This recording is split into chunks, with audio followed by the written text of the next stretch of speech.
allegiance to the flag of the United States of America and to the republic for which it stands, one nation, under God, indivisible, with liberty and justice for all.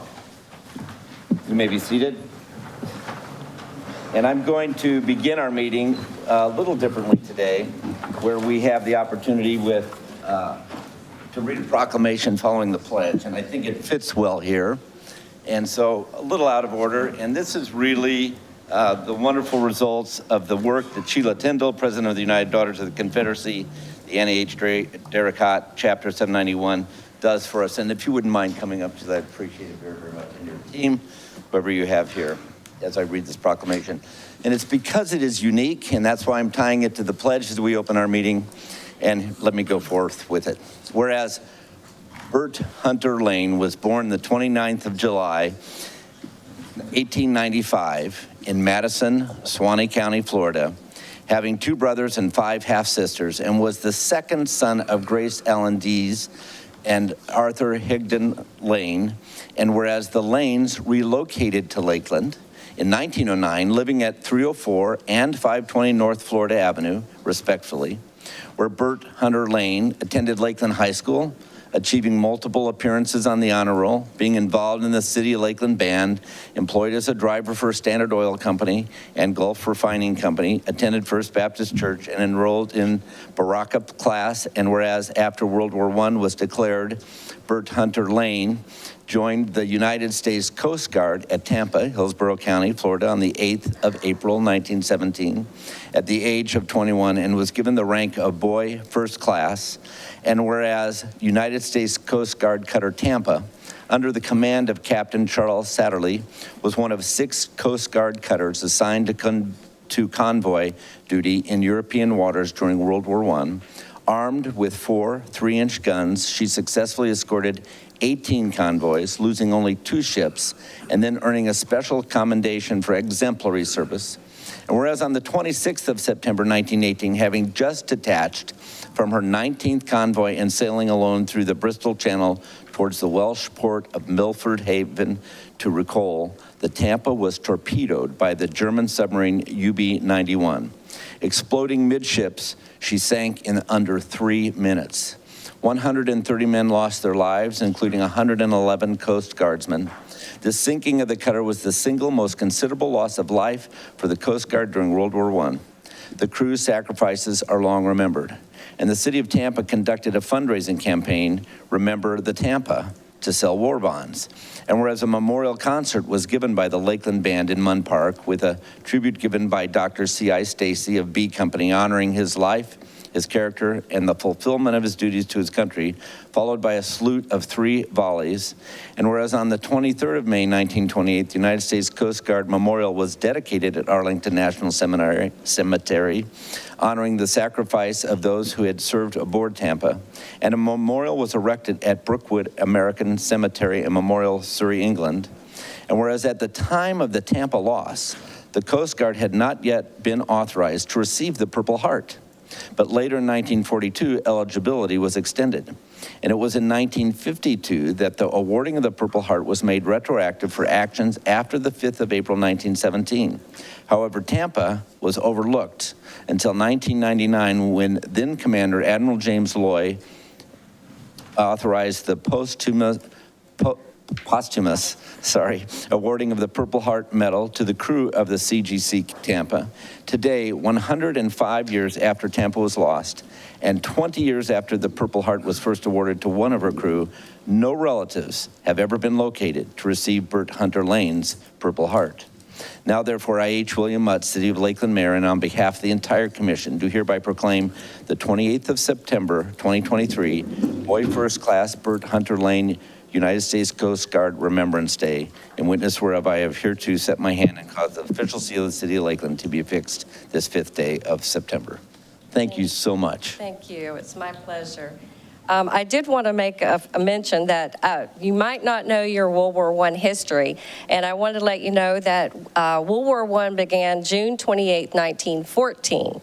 It was President Woodrow Wilson who declared war on Germany on April 6, 1917. So 2 days later is when Bert signed up on the USS Tampa. And you may not know when it ended. It was the war ended on the 11th hour, the 11th day of the 11th month in 1918, better known as Armistice Day. I do want to let you know that Mission Oaks Barbecue is having a ceremony September the 26th, which was the day that the ship was bombed. So please come out and support us as they do a Gold Star presentation. Thank you. And thank you all very much. And if you wouldn't mind holding that, please, and we'll do a picture. And you might want to give an applause for this, by the way.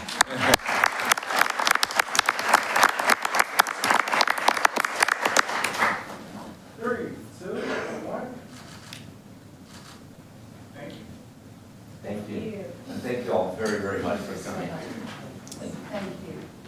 Thank you so much. Thank you very much. This is such an unusual opportunity, having not had any family, and so it's a great privilege for us as a city to be able to celebrate that.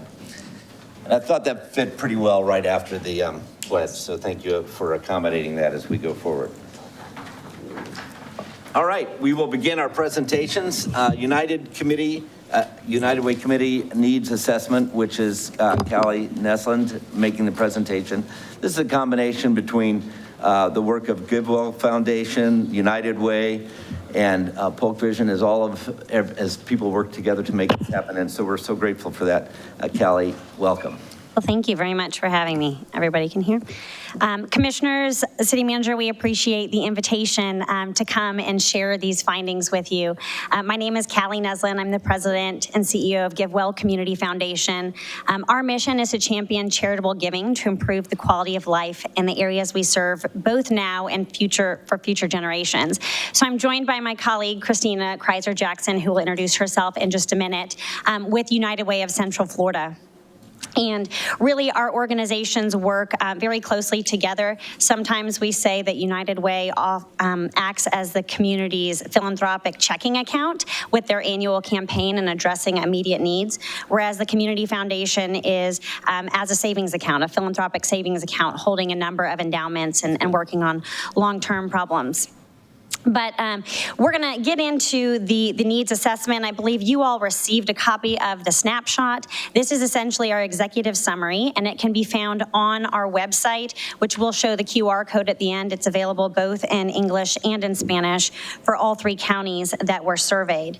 The why of this, why did we join forces to do this, was really, I think we recognize as the region's 2 major philanthropic organizations that we have this unique ability to engage residents, to commission and share data, to work across sectors as evidenced here today, to help shape policies, and then to marshal the resources needed to address some of those. So we're quite honored to share the findings. Yes, thank you so much for allowing us to be here. Christina Kreiser Jackson, President and CEO of United Way of Central Florida. And as Callie just mentioned, our business models are very different and unique, but to the core value of what we stand for, we want to address the greatest needs in the community. And one of the key parts of that is making sure that everyone has a voice. So as Callie will go into in just a minute, we made sure that we reached out to all individuals throughout the community, every zip code. We looked at different education backgrounds, races, sexes, ethnicities, also looked at veterans, seasonal workers, and made sure that we incorporated the entire communities of Polk, Highlands, and Hardee counties in this study. All right, so let's see here. By the way, I think, Christina, you just celebrated your 17th year? 15th year. 15. With United Way. So we thank you for your very, very sustaining support along that vein. Brief overview of how we got that here. This process started in 2021 when the organizations decided that there would be value in doing a combined needs assessment and having that data to share with donors, with government officials, with nonprofits as well. And so they put together a steering committee and individual county committees. Special thanks to Mayor Mutz, who served on the Polk County committee, and recruited the help of QQ research consultants out of South Florida. So the survey itself, it was an online survey administered with the help of 101 survey administration partners. And so those were nonprofits, governments, anybody that had a mailing distribution list or a booth at a public event and could help to get this data and get this feedback. And then we pulled a great deal of secondary data from community health assessments, census data, Department of Education. And then the third piece of that was a number of focus groups. And we held 4 here in Polk County, trying to ensure that we captured feedback from specific populations, elderly adults, as well as seasonal farm workers, community leaders, and had a number of the questions at the beginning geared to make sure that we had input from veterans, from those with disabilities, from those who had experienced homelessness at some point, and like I said, those who were here seasonally. So one thing I will say, the data we're presenting today is presented with county aggregated as a whole. There's a lot of variation between how residents in Lakeland feel about access to public transit and how residents in Lake Wales do. And so that is found in the 184-page report where you can really deep dive, but we'll do a high-level overview. We focused on 6 priority domain areas, which we'll walk through, but by the numbers, over 4,000 people completed the survey, 2,200 of which were in Polk County, and as Christina mentioned, 52 zip codes represented, and so we were confident it was a representative sample for that snapshot in time. Okay, here are the focus areas, the domains. And we will walk through these. I think the foundational issue that came through in all of these was economic barriers for residents and how they are all interrelated. And so I'll first talk a little bit about Polk County, and this is going to come as no surprise because I think the mayor has had no less than 5 or 6 recent media interviews about it. But Polk County is growing rapidly, and so that was something that came through tried and true. 20% in the last 10 years population growth, with another 20% expected, and we see that in all of our services and our infrastructure and our schools. But what was interesting to me was that the growth is primarily concentrated in families and the under 18 demographic. And so that really underscores the need for childhood services, child care services, and education. You compare that to our neighboring county in Highlands, they are also growing, but theirs is 65 plus demographic. And so their needs are much more concentrated on healthcare services and other things of that nature. Again, rapidly changing in terms of our demographic makeup as well. So our first domain is economic and employment opportunities. And as you'll see here, median household income in Florida in 2020 was just over $57,000. Here in Polk, we are below that at just over $51,500. And you contrast those numbers to the living wage, which takes into account regional specifics to determine kind of theoretical income that's necessary to meet basic needs. And it's income that determines that access to housing, to transportation, to food, to healthcare, to childcare. And so what the data tells us is that the wages are not keeping up with inflation or the rising cost of housing, that the reason people are moving here is presumably the low cost of living, but that we're also seeing great increases there. Here in Polk County, most industries pay below the average state wage. You may have heard of the acronym ALICE, which stands for Asset Limited, Income Constrained, Employed. That is United Way construct. It is those that are living above the federal poverty level, but they are kind of the working poor that are one step away from financial calamity. And when you take the ALICE population and those that are living under the federal poverty level, that's 51% of our residents in Polk County. So that is the majority. What did residents have to say? So that's kind of the data, but then the color in terms of the perception of our residents, they felt like jobs are widely available. Jobs and training opportunities are widely available. The challenge is earning a wage that is equal to a living wage so that they're not having to make tough decisions and forego certain essentials. A couple of the concerns that were mentioned that came up as dominant themes were staffing. 30% agreeing that businesses have enough staff or have difficulty finding staff, and then kind of the consummate battle of losing talent to areas such as Orlando and Tampa. Feel free to stop me at any time if you want. Our next domain was housing. This has certainly been a hot topic for policymakers at all levels, and a big focus.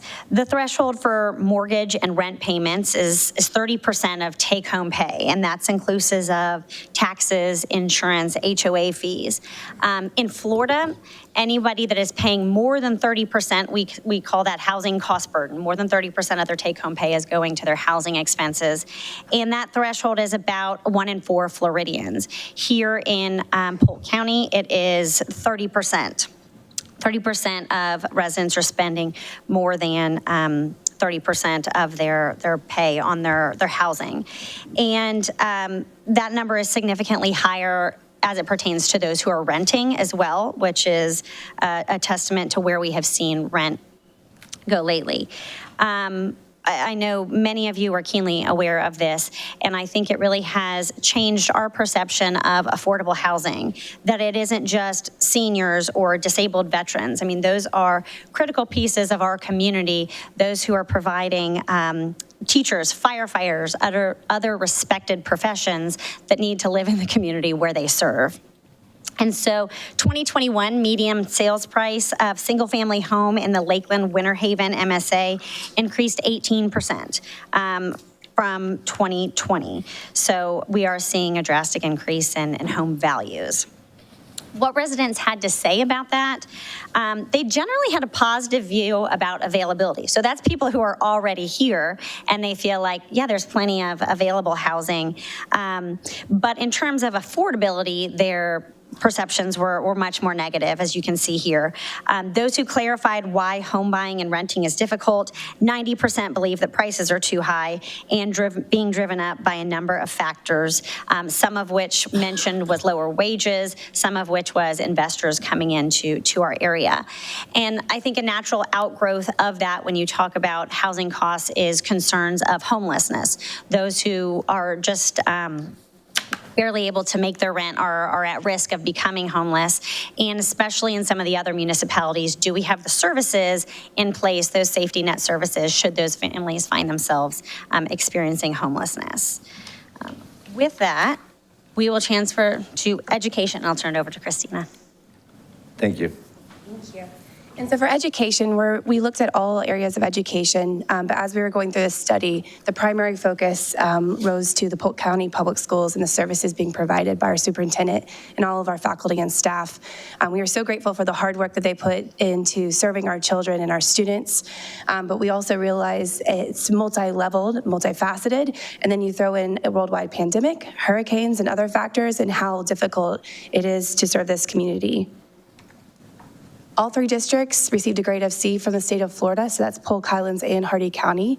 Polk County Public Schools served a diverse population of 110,253 students in grades K through 12, enrolled in 129 schools, and I believe now the number is closer to 150. And as Callie had mentioned earlier, they're also seeing an increase in Hispanic student population from by 5% to 39.7% in 2021-2022. One of the hardest factors that the superintendent shared with us is that he had to prepare almost overnight for 7,000 additional students. And in this past year, over 90 to 100,000 additional students. So it's significantly increasing. Kindergarten readiness, reading proficiency, math proficiency, we did see decreases. We were originally really excited about the graduation rates, but we realized that that's attributed to some of the state's graduation provisions that they were making due to COVID-19. Residents are satisfied with children's basic educational needs met. They also mentioned quite a bit of all the different options that Polk County Public Schools offers their students and the opportunity to either attend college or trade school.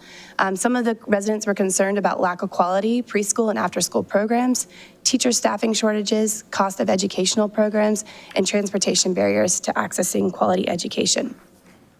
The next domain is food security, and as was mentioned earlier, we are very grateful for the work of Polk Vision to bring the Food Security Council together. For the first time after COVID-19, we're seeing all of our food security organizations working together, sharing best practices, services, and also coming up with new initiatives on how to address the food security issues.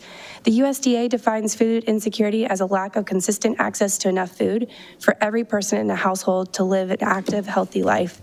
This can be a temporary situation for a family or can last a long time. Food insecurity in Polk was 12.9% in 2019, and some of the more recent statistics are showing it's closer to 13.3%. One other stat we wanted to share from the U.S. Department of Agriculture is there are still several census tracts that are classified as food deserts in Polk County. So again, providing opportunities for our citizens and our community members to have healthy food resources at their fingertips. While residents agree that food insecurity is a problem, 81% of survey respondents agree that there are food resources available, and the problem is the rate of families receiving income assistance for food is not decreasing. Another initiative that all community partners are looking at is how do we provide that hand up instead of just that handout and get these individuals and these families out of the food lines. The next domain is transportation and infrastructure, and that relates to traffic, safety, and roadways, along with data on internet and cell phone service and usage. As Callie mentioned, this was one area that was very interesting to compare Polk versus Highlands and Hardee County. We are so grateful that we have so many of these services available, but even when the services are available in Lakeland, looking at other areas and making sure that we have equitable service. Here are a few data points in this domain. 83% of Polk County residents use cars to get to work. Nearly 96% of households had at least one or more computing device, such as a desktop, laptop, or smartphone. So things have certainly changed for all of us since we grew up. And almost 89% had an internet subscription, such as broadband, cellular data, or satellite. Comparing those numbers to the state data, more than 93% of Florida households had at least one or more computing device, and almost 86% had an internet subscription. Want to also recognize the city, but also Polk Vision for their work in this effort, because while this is great that we have so many individuals that have access to these services, it means that the digital divide is even greater for those that don't. Transportation, similar to other Florida counties, Polk is challenged by numerous fatalities and severe injury crashes. You can see some of those rankings here. We're also grateful for the school board and the work that they're doing with their students to make sure that students are aware of their surroundings and have that proper etiquette when they're walking to and from school or to the bus stops. Residents are concerned with a number of traffic and safety issues. 77% agreed traffic congestion is a problem. They also mentioned concerns about recent population growth and development and the strain it will put on our community. Their top traffic safety concerns were distracted drivers and speeding, and concerns about access to affordable, reliable transportation issues can limit a person's ability to basic needs for them and their families. In terms of infrastructure, residents cited the need for more sidewalks and bike lanes, as well as repair of existing sidewalks. And residents also felt internet access and cell phone access does exist, but sometimes it's unreliable and spotty in certain areas. Now we'll move to quality of life. Okay.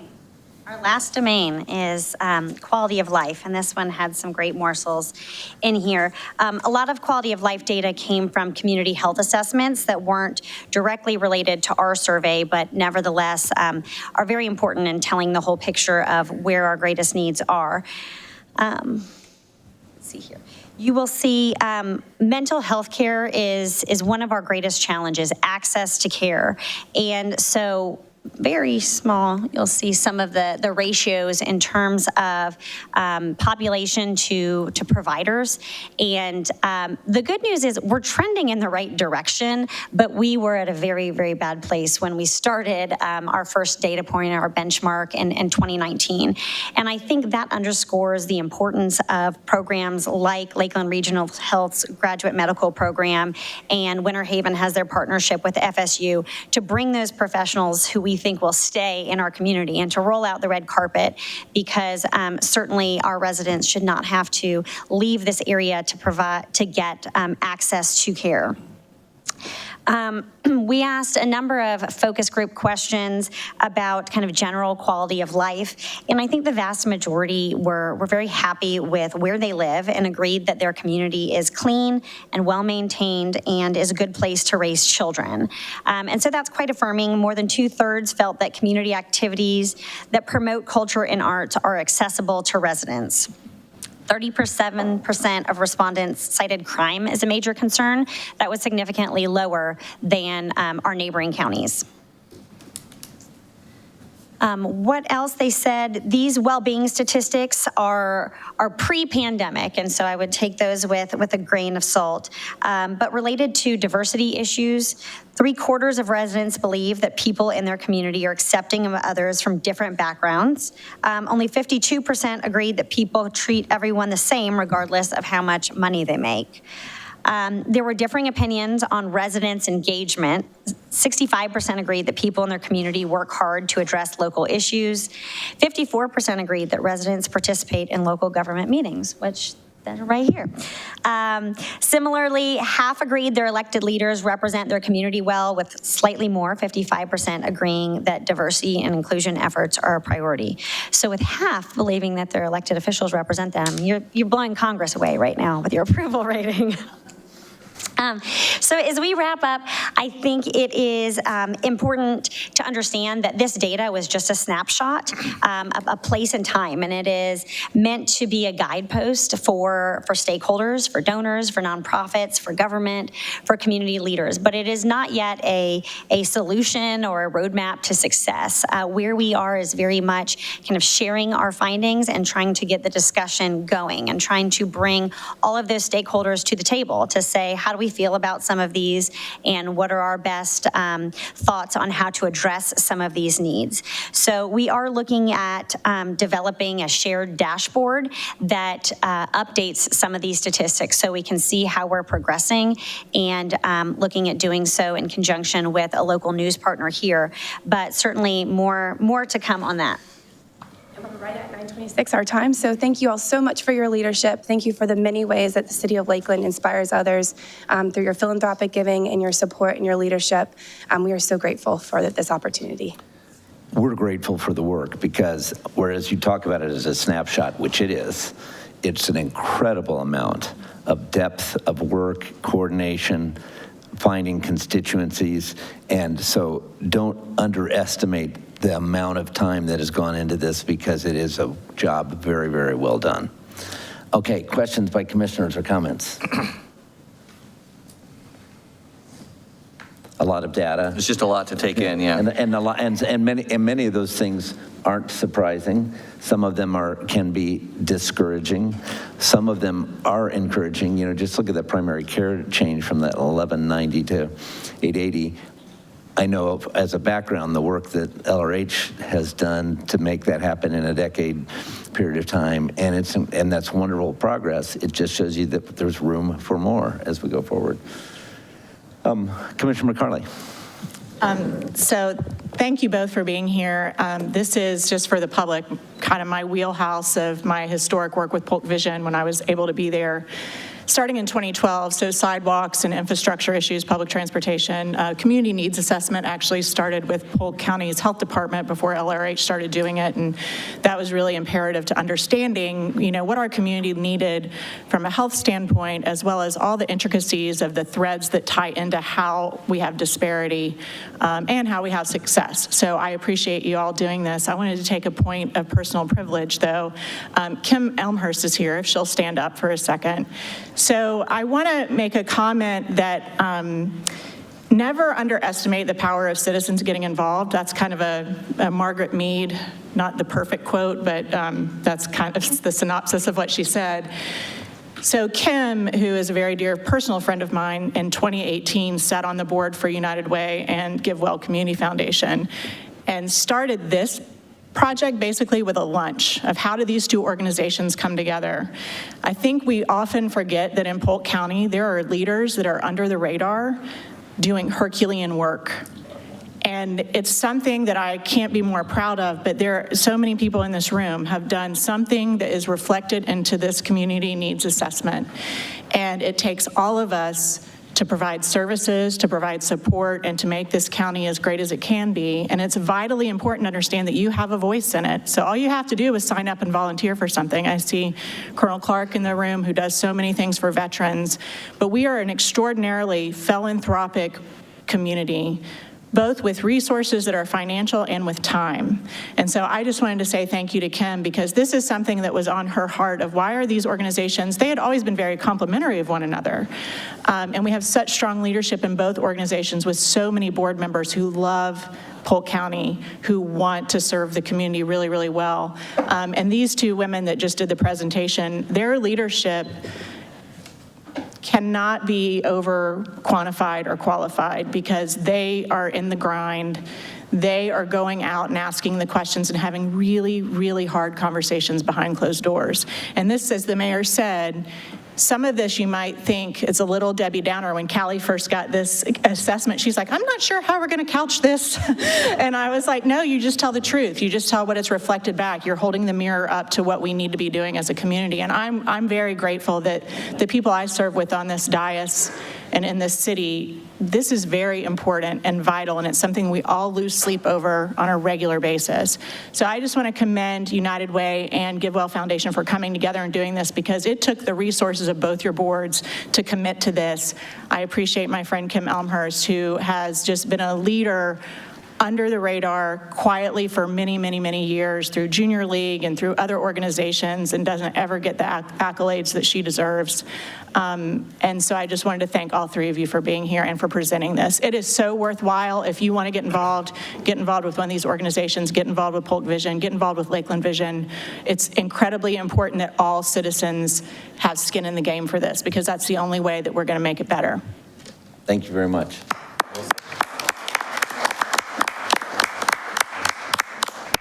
And that, a little icing on the cake from Commissioner Madden. Well, and it really, just to kind of segue, my colleague, Commissioner McCarley, was so eloquent in, praising the women for the work that you're doing and the teams behind the scenes that are helping you every day. But I would hate for you to think that you came and presented this information and you go back and are working alone, because the reason you came here today is hopeful that there are some people in our community development department, like I see Teresa back there, who she heard about our desire to help with affordable housing, and so she started to think about ways that we could incentivize what we need. So the city's not the total solution, and GiveWell and United Way can't be the total solution, but we certainly can be a bridge when developers come our way. So some of the things that we look at in our land code is to say that when you look at Davenport and you have residential, well then of course you're going to have that half-mile threshold to healthy food, because your village center is so far away down along that thoroughfare, which is a suburban sprawl model that Florida followed. If we can mitigate that by saying, no, when we have residential, we need to make sure there are village centers, that there's air access to food within every half mile. Hearing things like that from y'all, I'm hoping that the folks in our community development, their ears are perking up going, how could we help solve that? How could we appeal to developers to say, you know what, we've been working with developers who are able to get city money, and then they get some access to state and federal money to build affordable housing.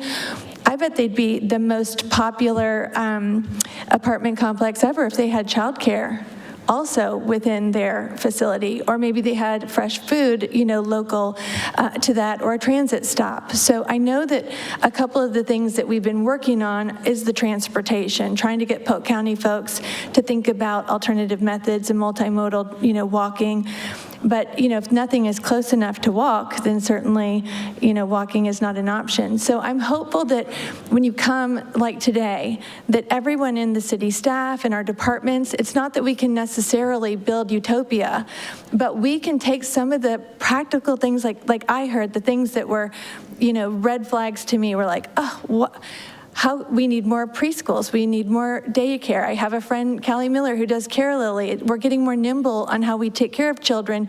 What if we did more access to daycare within our affordable housing area, and we work with developers to build that? So I just want to say that thank you for coming, because if you, just like Commissioner McCarley said, GiveWell and United Way coming together, that's amazing, but then each of you coming and then working with city government, and then city government talking to developers who want to invest in our area, I think that's when the magic happens. And so I'm hoping that developers are listening to this as well, so that we see the challenges as opportunities and how we can build better in our communities. So I just wanted to say that too, as far as kind of a segue into what the city can do, instead of just leaving thinking, oh, these are just all of our problems. So I think we have lots of opportunities for solutions too.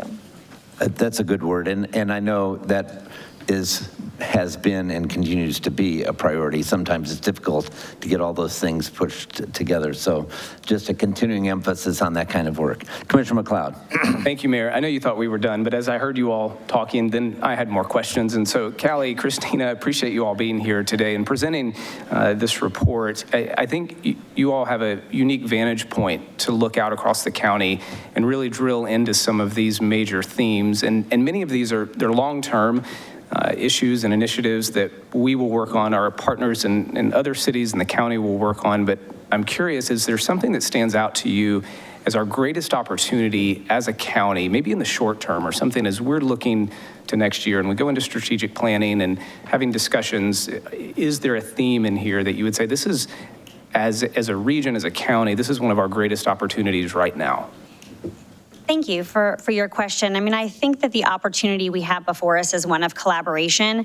We have talked with a lot of other community foundations, United Ways, who have done similar things and said, what was your greatest need identified and what did you do to address it?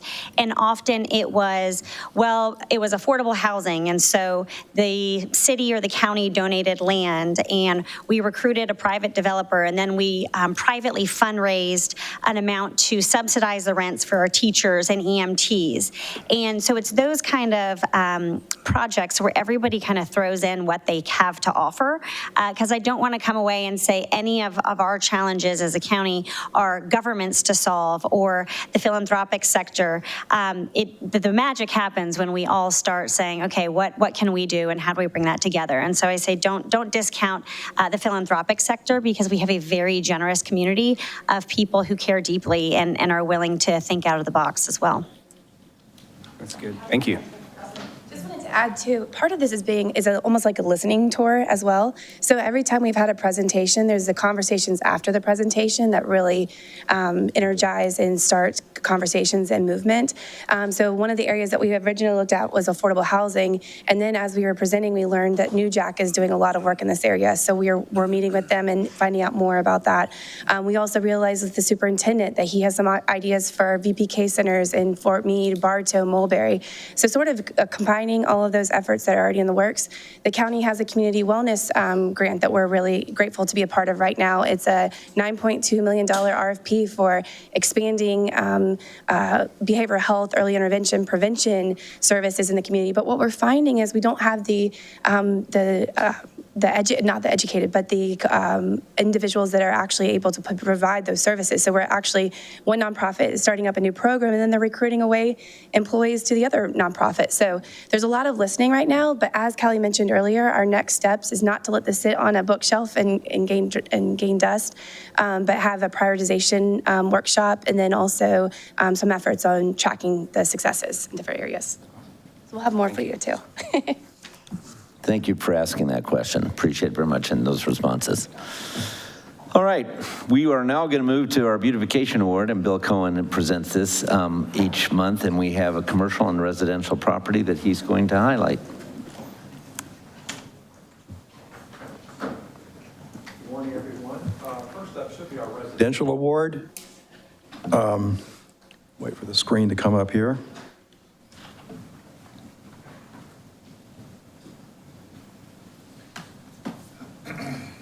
They just wanted more airtime, you see, for their QR code. Here we go. Here we go. Okay, this is our residential award for this month. The award goes to Evangeline and Barney Killinger, who reside at 917 East Walnut Street. The beautifully maintained historic home features a extremely well-maintained landscape, and also features a collection of antiques in the yard, which I thought was pretty interesting. Usually there's a lot of pretty annuals here too, but I guess they were between season at this point, probably because of the weather. So is there anyone here to receive this award? Oh, great.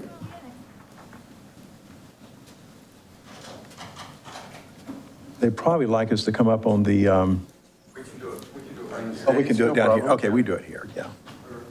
Would you like to be right here, sir? Yeah, right here's fine. Come on up, turn around, face the crowd.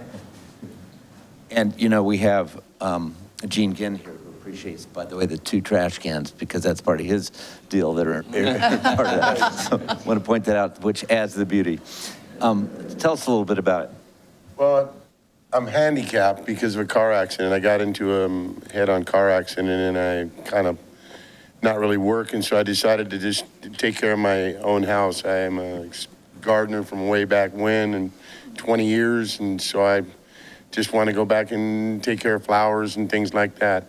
My wife, Evangeline, we take care of our house together, and it's just kind of a thing that I've done for years and years, is planting flowers. What did you do on the antique side? What did you include? On the inside? Antique. I see a water pump out there. Well, I put the water pump has a very important for me. My wife is from the Philippines, and she grew up pumping water. That's how she got water to her house, to her toilet, to her sink. So I put that pump in there to tell her she's never going to ever have to pump water again. Yeah, that's nice. A good reminder. Yeah. Which adds our pressure on the water utilities. And any other comments? No, everything is beautiful in Polk County. We're very happy here. I've been here about 13 years, so I just want to add to the community with our home. Keep it clean and neat. Thank you very much.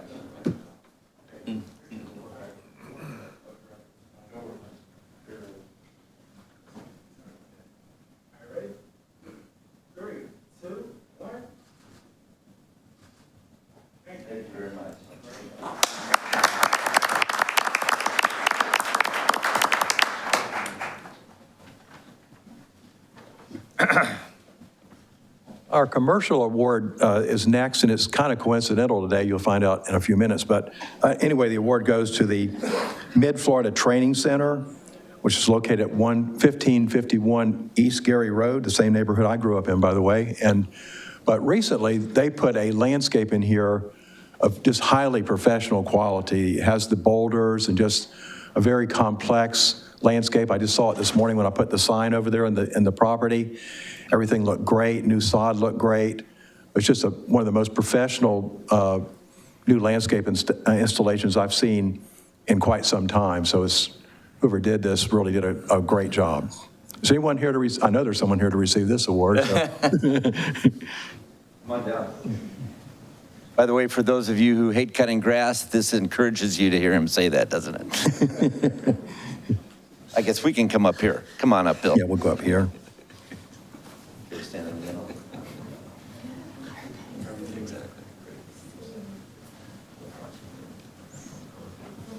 Okay, who wants to make a comment about the training center? Oh, Chris. Chris does all the work with the scheduling of that. So I'm over facilities of the credit union. It's one of the original buildings of our credit union, so it's been there a long time and has gone through a lot of changes. And we've always taken care of the branches with remodel, so it was about time for a back office to have a remodel. So we did it inside as well as out. So we did, the new roof, parking lot, and the landscaping. It definitely enhanced the community, and we were trying to make it look for the new hires that we have coming into the training room to have a place that, this place looks nice. So that was our overall thought. Yeah. All right. Thank you.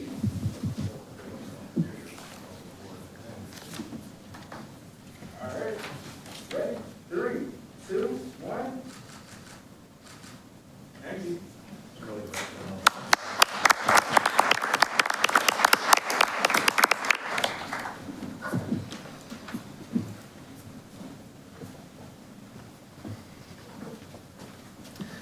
We always appreciate the sourcing of those recommendations and encourage you to let Bill know if you have someone you'd like to recommend as someone to be considered as you go forward. All right, that takes us through the end of those presentations. Now we're going to have Bob Donahue come up and talk to us about the next one presentation. We're going to make this check presentation for Coleman Bush Building Esports Center. Thank you very much, Mayor. Good morning, Mayor, Commissioners, City Manager. A few years ago, I interviewed a prospective employee, and the guy walks in the door, former college football player, former NFL football player.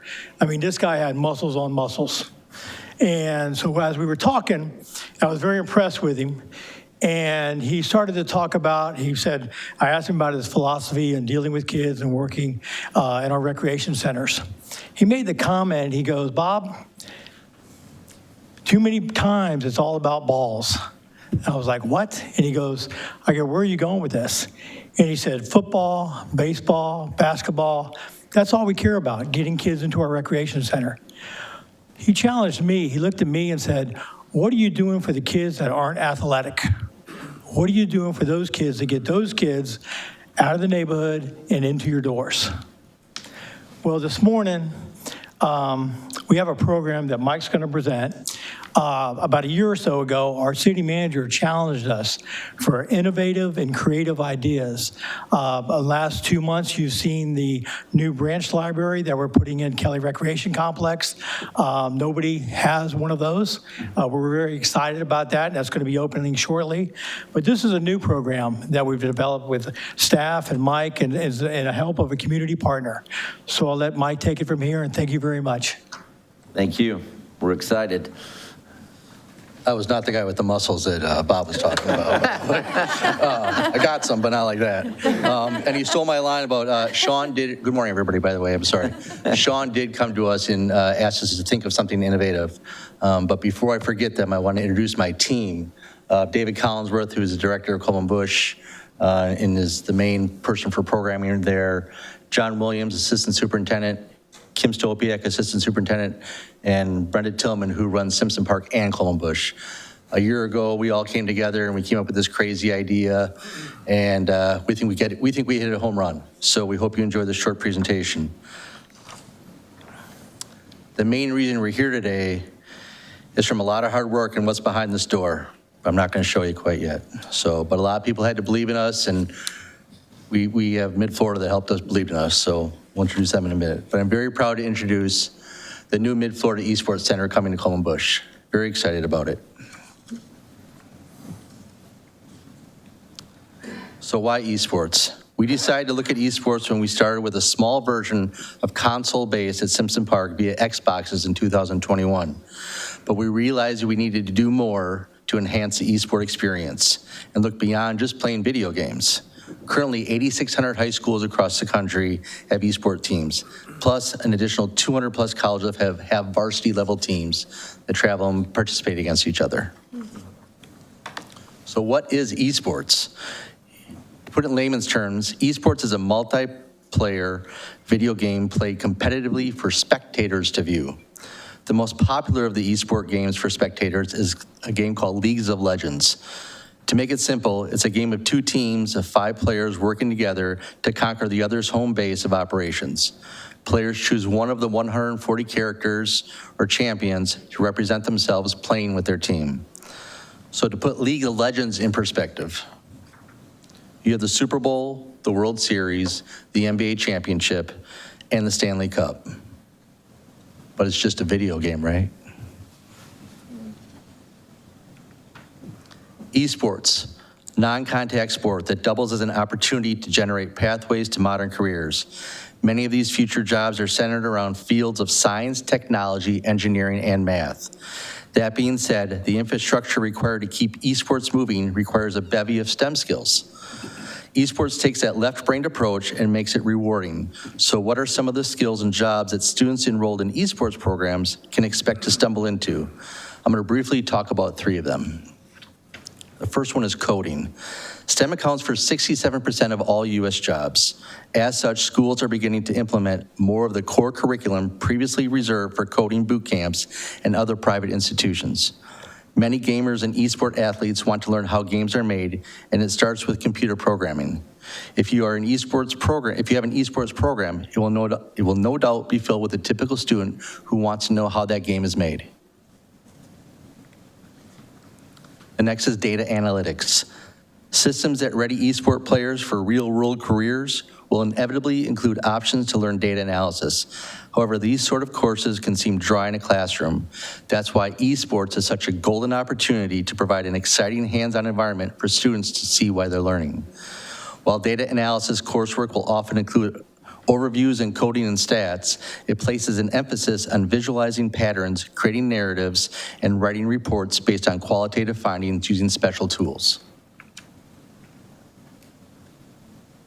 Sorry, paper sticking. The most exciting is stats and math. Stats have been married to sports in a big way ever since Major League Baseball in 1969 started using computers to compile information on their players. Esports takes that national pastime to another level. In addition to front offices working with teams, entrepreneurs, game developers, and strategists all make use of basic statistics in esports. In-game stats are crucial to evaluating team and player performance, but outside of that stat, players play crucial roles in business. The need for program directors to have a handle on stats are why it's baked into the curriculum for new esports management bachelor degrees offered. Simpson Park has 40-plus kids in their after-school program, and that's who we're going to begin this new adventure with. The new esports board that we created is consisted of city employees from the Parks, Recreation, and Cultural Arts, headed by David, and other department employees that have volunteered their time to assist, along with Kaiser University, Southeastern University, Florida Southern, and Florida Polytechnic. The group above is in the process of creating STEM and a gaming environment for students to enter the Mid-Florida Esports Center. What is our goal? We want to provide a safe location for our youth to learn something more than just playing video games. We want to see our kids get offered a scholarship to a college or esports and have a signing party in the room. We want to see them graduate from college, and we want to see them be successful in life. But none of this could be possible without a connection to the Northwest Quadrant, and she is Zelda Abram, who's over there, who is the CFO of Mid-Florida Credit Union. Zelda is a big supporter of ours and a supporter of our own City of Lakeland employee, Brenda Tillman.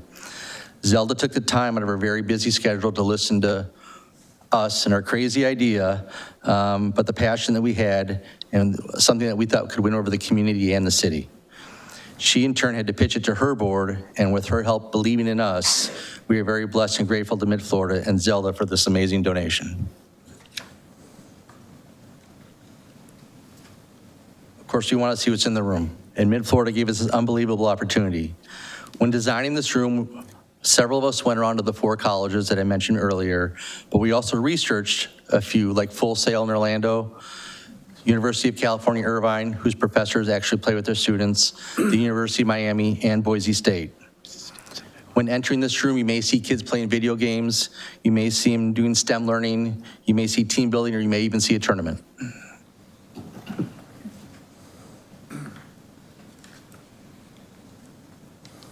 Our goal is 20 workstations, 2 flight simulators that we're working on with the Florida Aerospace Museum, a media control desk for leagues and tournament directors. So what does it look like inside? This might change, but this is the initial concept. Remember, esport players like it dark with cool lights. Right. I would also like to take this time to thank Communications and especially Jamin Smith for helping me with these renderings. Here we go.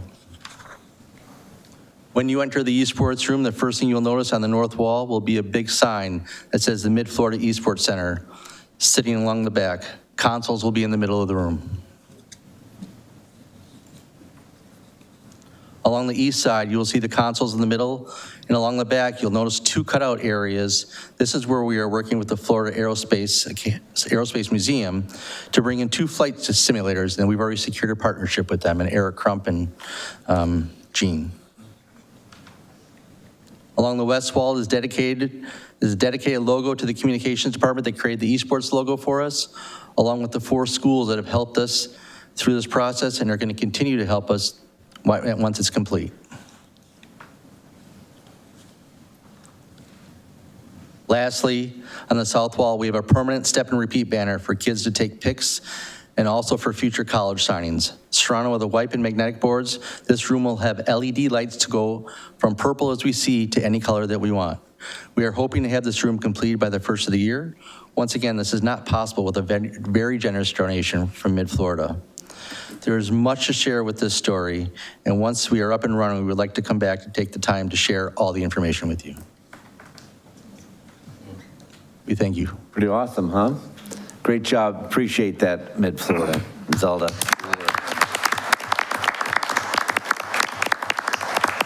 All right, questions? Any questions? Commissioner McCarley. Just a quick comment, Mike, this is, and thank you to Mid-Florida, this is so exciting. I know our universities locally have these programs, and it's just such a growing, as you reflected in your presentation, such a growing sport. One of the great things, I think, just from listening to this and thinking about it since we learned about it on Friday at Agenda Study and now, is it's great to have these STEM activities, but they're still in community.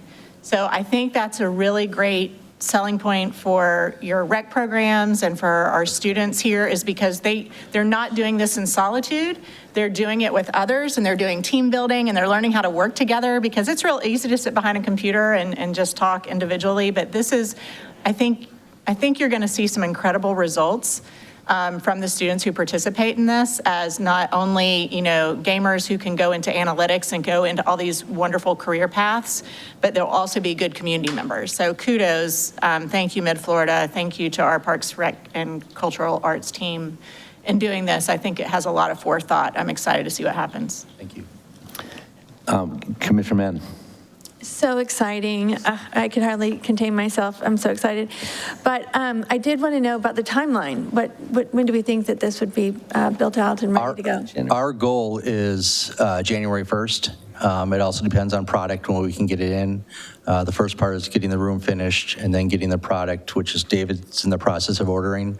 So when we get that all done, but our goal is January 1st to have a grand opening per se and start classes. And then how do we narrow it to 20 students? Is it just going to be scheduled so that more, like how many kids do you think can participate? Well, we're going to have 20 stations. We're going to be programming it throughout the day. That's part of the process we're going through now, is programming it not only for gaming and tournaments, but also for STEM classes. We're also working with the 4 colleges and their interns to come, because most of them need a project. So we're going to be working with them to help create a curriculum while they're here, so they can also train and teach kids. So it depends on that also, but we're working on a general class or general program guide for us to have available by January. So great. I know the first time you ever walk into one of these places as an adult that may not play games regularly, if you look at the people around you on both sides, their mouths are open. Like, you just can't believe you're in this room. That adds the legitimacy to esports that this program will do for students as well. And it's the same thing for the students. They walk in and go, we are legit. And you look at those numbers in terms of viewership, you may or may not relate to that personally. Just know it's real. And the opportunities for education from it are broad. And so it brings a credibility that double muscular man brought to you, Bob, when he visited, because of the fact that it is a whole arena of expertise and proficiencies and skills that can be developed by students that if we don't have a place for it, won't happen. And that's the wonderful thing about the vision and providing for it from Mid-Florida, and for the pursuit of our Parks and Recreation and Cultural Department for making sure that we make these kinds of changing provisions available to our citizenry. And we thank you very, very much for that leadership. Thank you for that leadership as well, City Manager Strauss. And then Commissioner Reed. Thank you, Mayor. Will this be open to the general public per se? Yes, we will have it open to the general public. I know I'm sure some of the students of the ACE program will be excited in the flight simulator. Oh, yes. Thank you.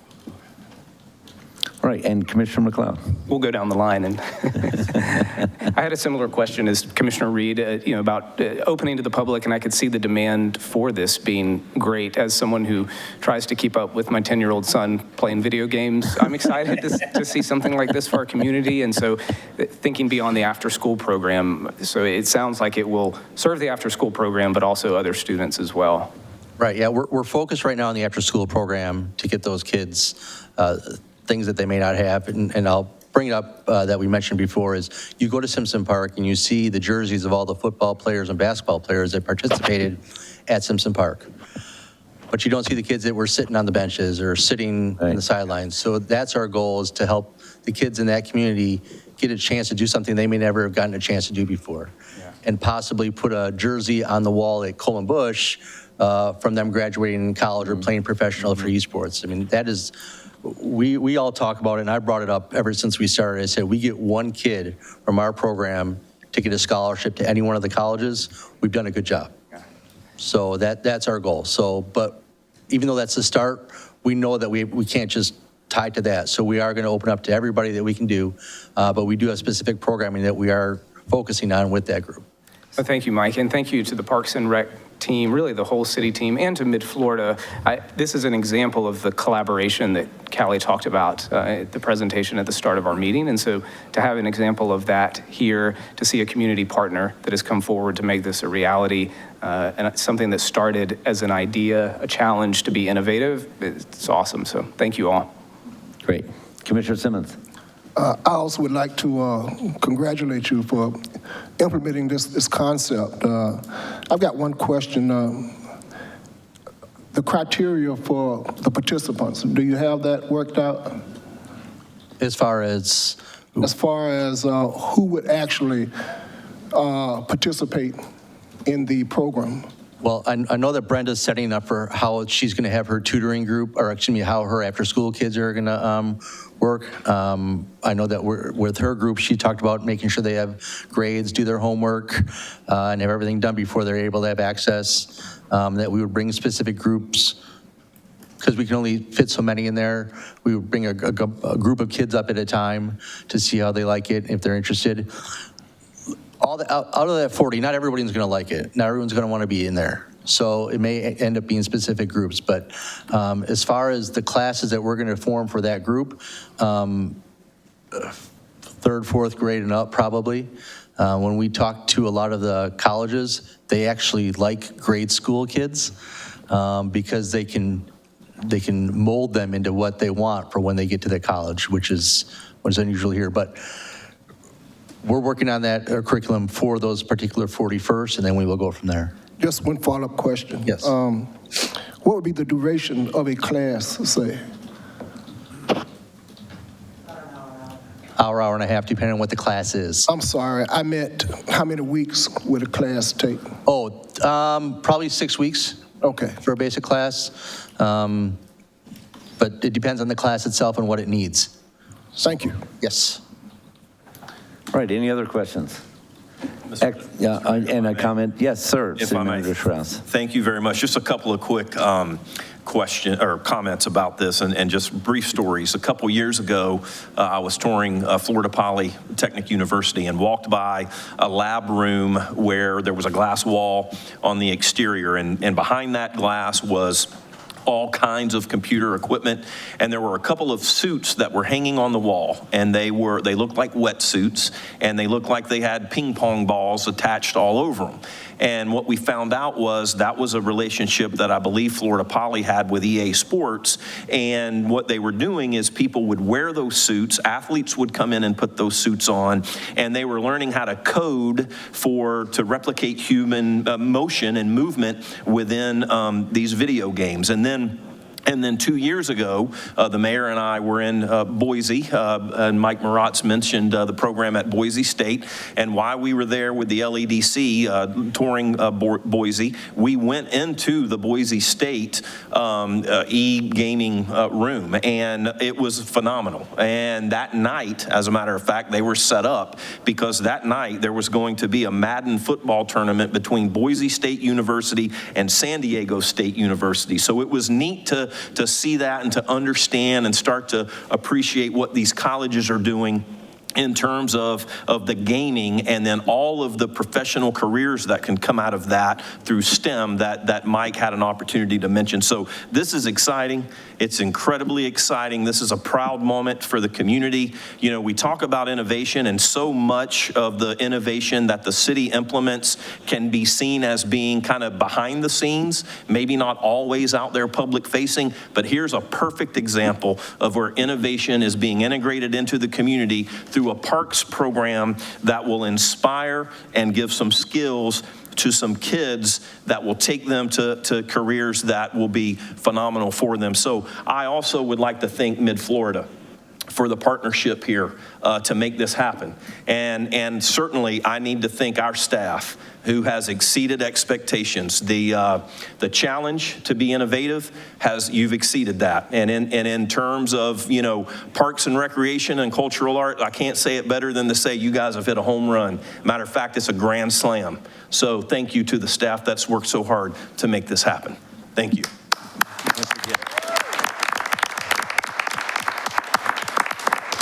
We'd like to have Zelda come up because she's got a big check for us to give us. We love that, Zelda. If she wants to say anything, she's more than welcome.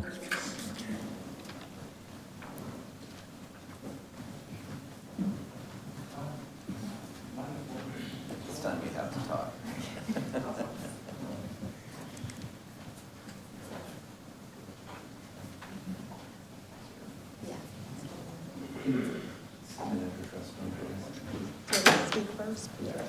So it's interesting that we had the Beautification Award this morning. I wasn't aware of that, but almost 70 years ago, you know, Mid-Florida was founded by a group of teachers, and that was our first branch location. And our board and the organization were very committed to education. And when I presented it to our board, they're all former educators. They were excited about it. A lot of them knew more about esports than I did. And they were excited that it gives our community an opportunity to give back to kids and to potentially give them an opportunity to get scholarships and to attend college. And then some of the positions that you showed up on your presentation, you know, we're hiring for all of those. So, so it can all come full circle. You know, you get ready, you go to college, you come back, you work at Mid-Florida, you give back to the community. Yes. So we're very excited for this opportunity. Wonderful, thank you, and that's a great synopsis. So tighten up in here so we can get a good picture, please. Thank you for your generosity.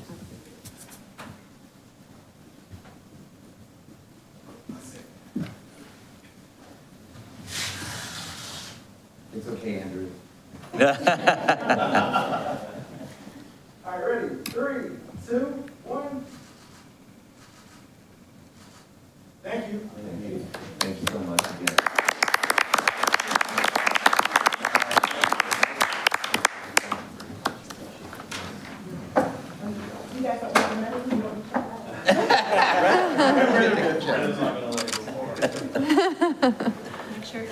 You just don't see that happen very often, do you, Zelda? People don't take their check. All right, we are going to move to our committee reports and related items. Mr. Mayor. Yes, sir. I apologize. No, that's my... If I may, on Friday at Agenda Study, there was some comments made about our recent swearing in at the Lakeland Police Department. And so there was a request that we make some comments about that. So if I may, let me recognize our Police Chief Sammy Taylor from the Lakeland Police Department. Not a problem at all.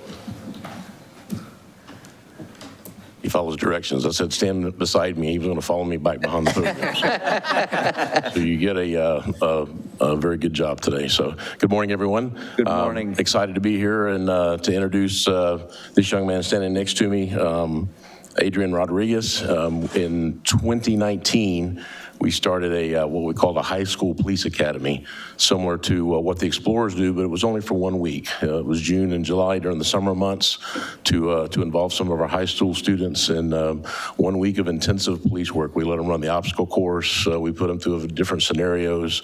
Adrian was a member of the second class that went through, and in 2020, when he graduated from high school, we ended up hiring him as a public safety aide. So because he wasn't old enough to be a police officer, he had to do a year or two in the public safety, which is really outstanding training because they learn how to write reports, they learn how to talk on the radio, they learn the culture and what we expect of them, just the day-to-day operations and how we do things. And then on Thursday, we swore Adrian in as our first graduate of the High School Police Academy as a full-time police officer. So he stands before you today with the sworn authority. He has to go through his training yet. His dad is in the background. Obviously, he's the one smiling from ear to ear. It's Adrian Rodriguez Sr., and then his lieutenant is in the background as well. So I wanted to bring him in here and answer any questions that you have. I do find it interesting, though, because you know, Sean talks to us about all the time, just as Bob said and Mike said about, you know, how can we do things differently, right? How can we innovate? You know, let's try not fishing in the same pond as everyone else fishes in. So this is one of the examples of trying to fish in other ponds where maybe other law enforcement agencies aren't fishing in. Going up to New York, you know, hiring people from San Diego and from Mobile, Alabama. So this is just another opportunity to try to engage our young people at the very beginning, get them interested, let them know, hey, look, this is what you got to do to be a police officer. So I know you're only 18, but you know, don't do the things that maybe some of your peers are going down the road with, because it's going to disqualify you once you turn 21. So I think it's an excellent program. Very happy to have it, but it's just another opportunity for us to fish in a different pond, so to speak. And we've got 3 more in the pipeline that are coming. So they're PSAs now.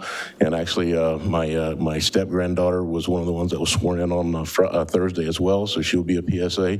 She's only 19, so she'll be another one as well. So we've got Adrian here, and we've got 3 more in the pipeline, 4 more really. So we're looking forward to it. So wanted to bring him in here and show him off like a shiny new toy. I will tell Bob on his esports, if the guys are participating in that and need an easy win, call me up. I have absolutely no idea what I'm doing. So my 6-year-old grandson beats the stuffing out of me in Minecraft, because I don't know what A and B does. There's too many buttons. I can't figure it out. So be more than happy to let them beat up on me if they like. So with that, we'll stand for any questions or any comments that you guys have. I would love, Adrian, if you wouldn't mind just sharing from your perspective what this opportunity has been like, and in a way that might encourage others. I told him he wasn't going to have to speak, so here we go. Sorry. You're fine. It was a great opportunity, I can say, from the High School Police Academy. Initially, I didn't know what I wanted to do, but I took a long, just a look at what I always wanted to do, and I was like, I want to be a police officer. When the High School Police Academy came up, I took the opportunity, and basically every step of the way just confirmed that I wanted to be a police officer. Down to the police academy, it just basically, you know, this is my calling, you know. I can't wait to serve the city of Lakeland, and it's a great opportunity, honestly. I'm so glad I did the High School Police Academy to public safety aid. I learned so much just from everything, so. Excellent. So a great confirmation tool for you, really, yes, all along the way. That's great. Wonderful. Yes, sir. Input. Commissioner Music. Yeah, thank you. You know, and we're always up here and people are presenting things. Hey, let's try this, let's do that, and it's so exciting when we try something, throw an effort, you know, fish in a different pond, and it pays off. And so congratulations, and looking forward to it. Thank you, sir. I appreciate it. I'm looking forward to serving many years with the city of Lakeland. I mean, it's a great city, and I grew up here, so I'm looking forward to it, definitely. Thank you. Commissioner Simmons. Right. Congratulations, by the way. I just only found out the other day that we had a police officer academy. How long has it been in operation, Sean? How long has police? The academy? Right. Chief? 2019 is when we first started. Now this don't, excuse me. That's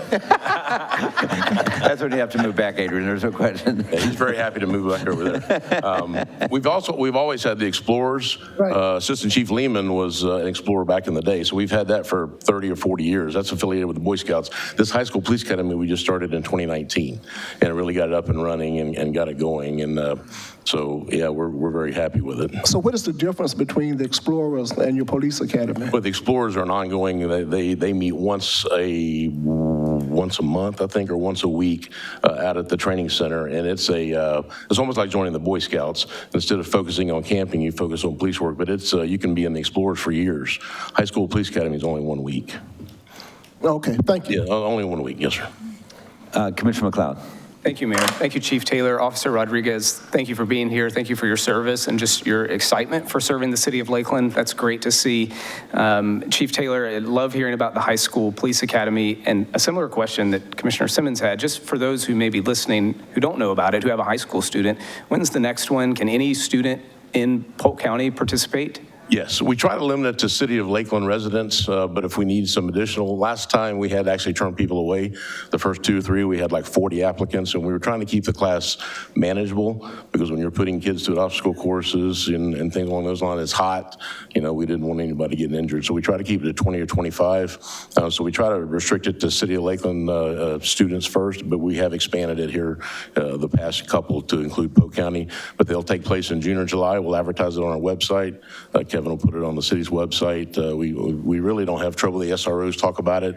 The police, PAL talks about it. So we don't have trouble getting applicants. We have plenty of applicants. Such a great program. Thank you. Wonderful. Commissioner Madden. Thank you so much, Chief. I had to basically chase him down after the meeting the other day. Please come to our meeting. But it's just such a great thing to celebrate, because I know that when I first came on the commission, one of the things that surprised me was that, you know, out of all the applicants that you have for LPD, often it's a choice made in high school that disqualifies you to participate and to pursue that career that if they would have known ahead of time. And so getting, obviously, with workforce development and getting kids exposure to different career tracks, we know that that's always a goal. But when you see a particular challenge, you know, you're getting applications and you find that, oh gosh, these would be great kids, but they happen to have made this mistake, and so now they're ineligible. To be able to mitigate that and to brainstorm possibilities, and to City Manager Sean Strauss's innovate something that maybe could catch those kids in high school so that they don't make some of those decisions that would disqualify them for a career track that they're really interested in. So hearing the challenge, you know, 2018, and then seeing something put into place 2019, and then here being in 2023, to have Adrian, you know, stepping up to the plate to serve our community and keep us safe because he participated, and probably because he had a pretty good role model that's standing in the back of the room. Don't want to discount that either, but it just was really exciting for me to see that, you know, 5-year trajectory. And so I'm excited that we'll have more and more come through that program and serve alongside Adrian. And the fruit of good choices.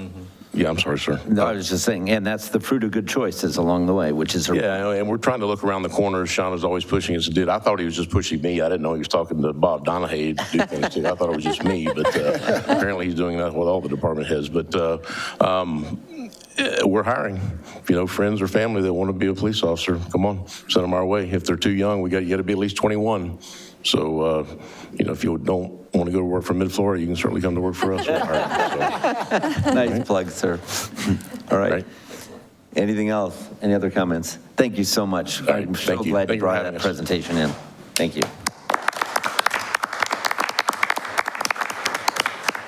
Oh, picture up front. Get the data. Yep. Come on, Dad.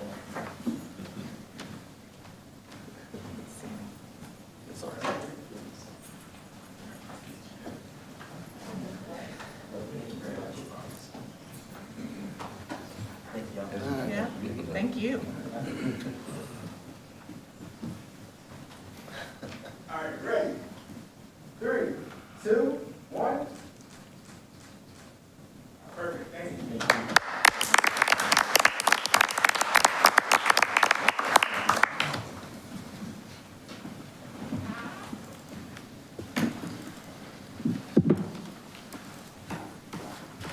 Love those high parenting moments.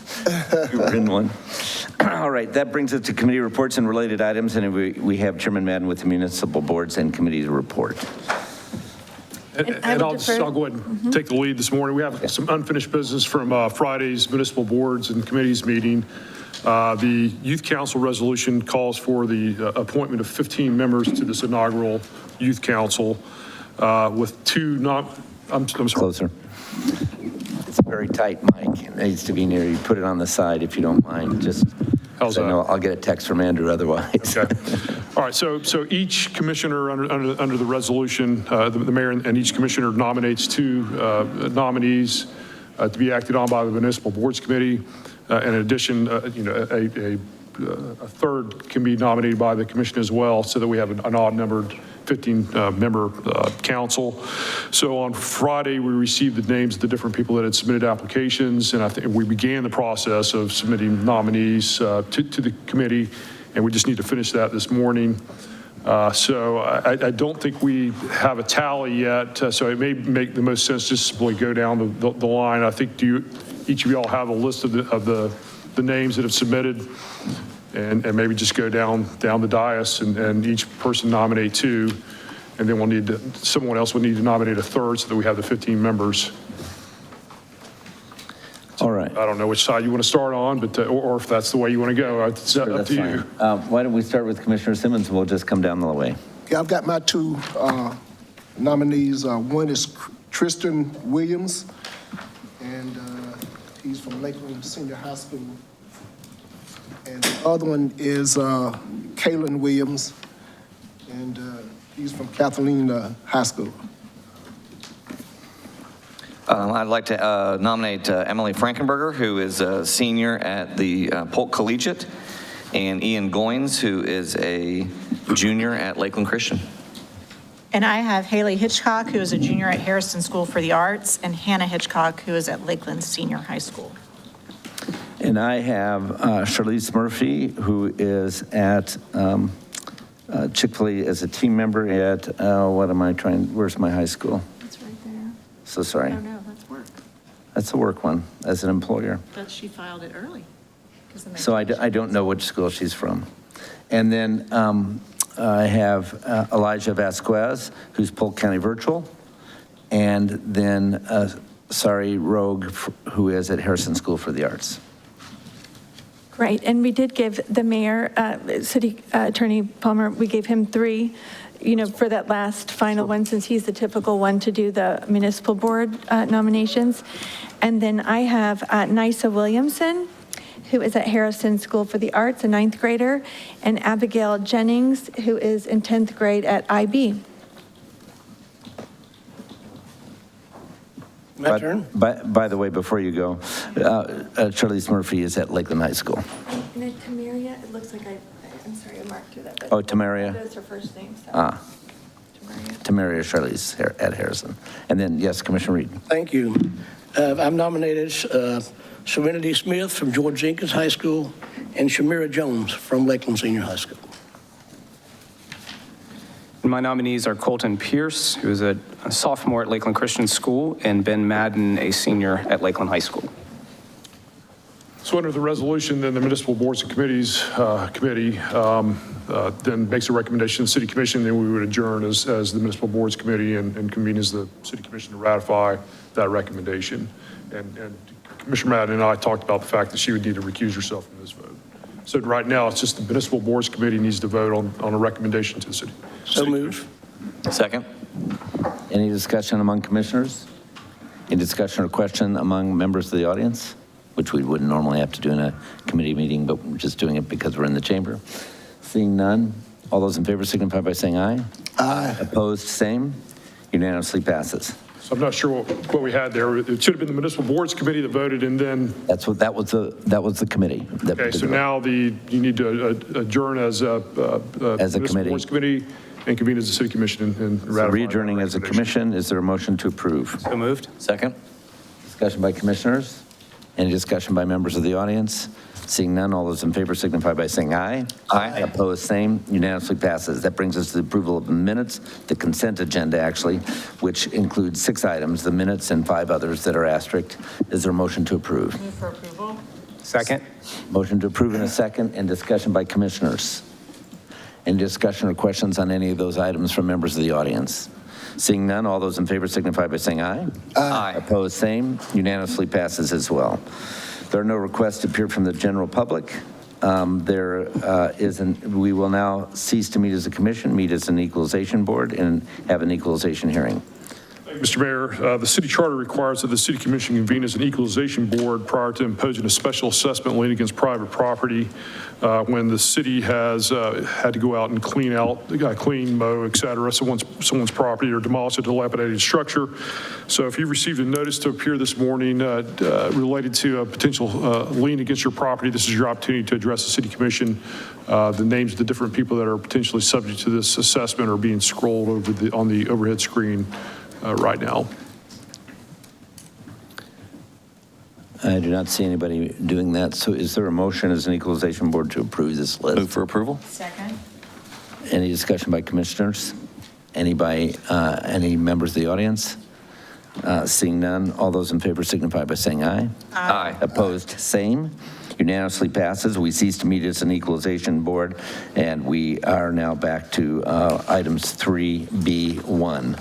City Attorney. Thank you. Item 3B1 is proposed resolution number 23-038, a resolution of the City Commission of the City of Lakeland, Florida, relating to the Florida Department of Environmental Protection State Revolving Fund Loan Program, adopting the City of Lakeland Wastewater System Improvements Facilities Plan Update dated July 2023, adopting the City of Lakeland State Revolving Fund Capital Financing Plan, authorizing submission of the plans to the Florida Department of Environmental Protection, designating the City of Lakeland's authorized representative, providing for conflicts, severability, and an effective date. And once we get a motion in a second on that, we do have a presentation from our consultant on what's being proposed. All right. Is there a motion to approve? Move for approval. Second. Motion to approve in a second, and we will look at the presentation.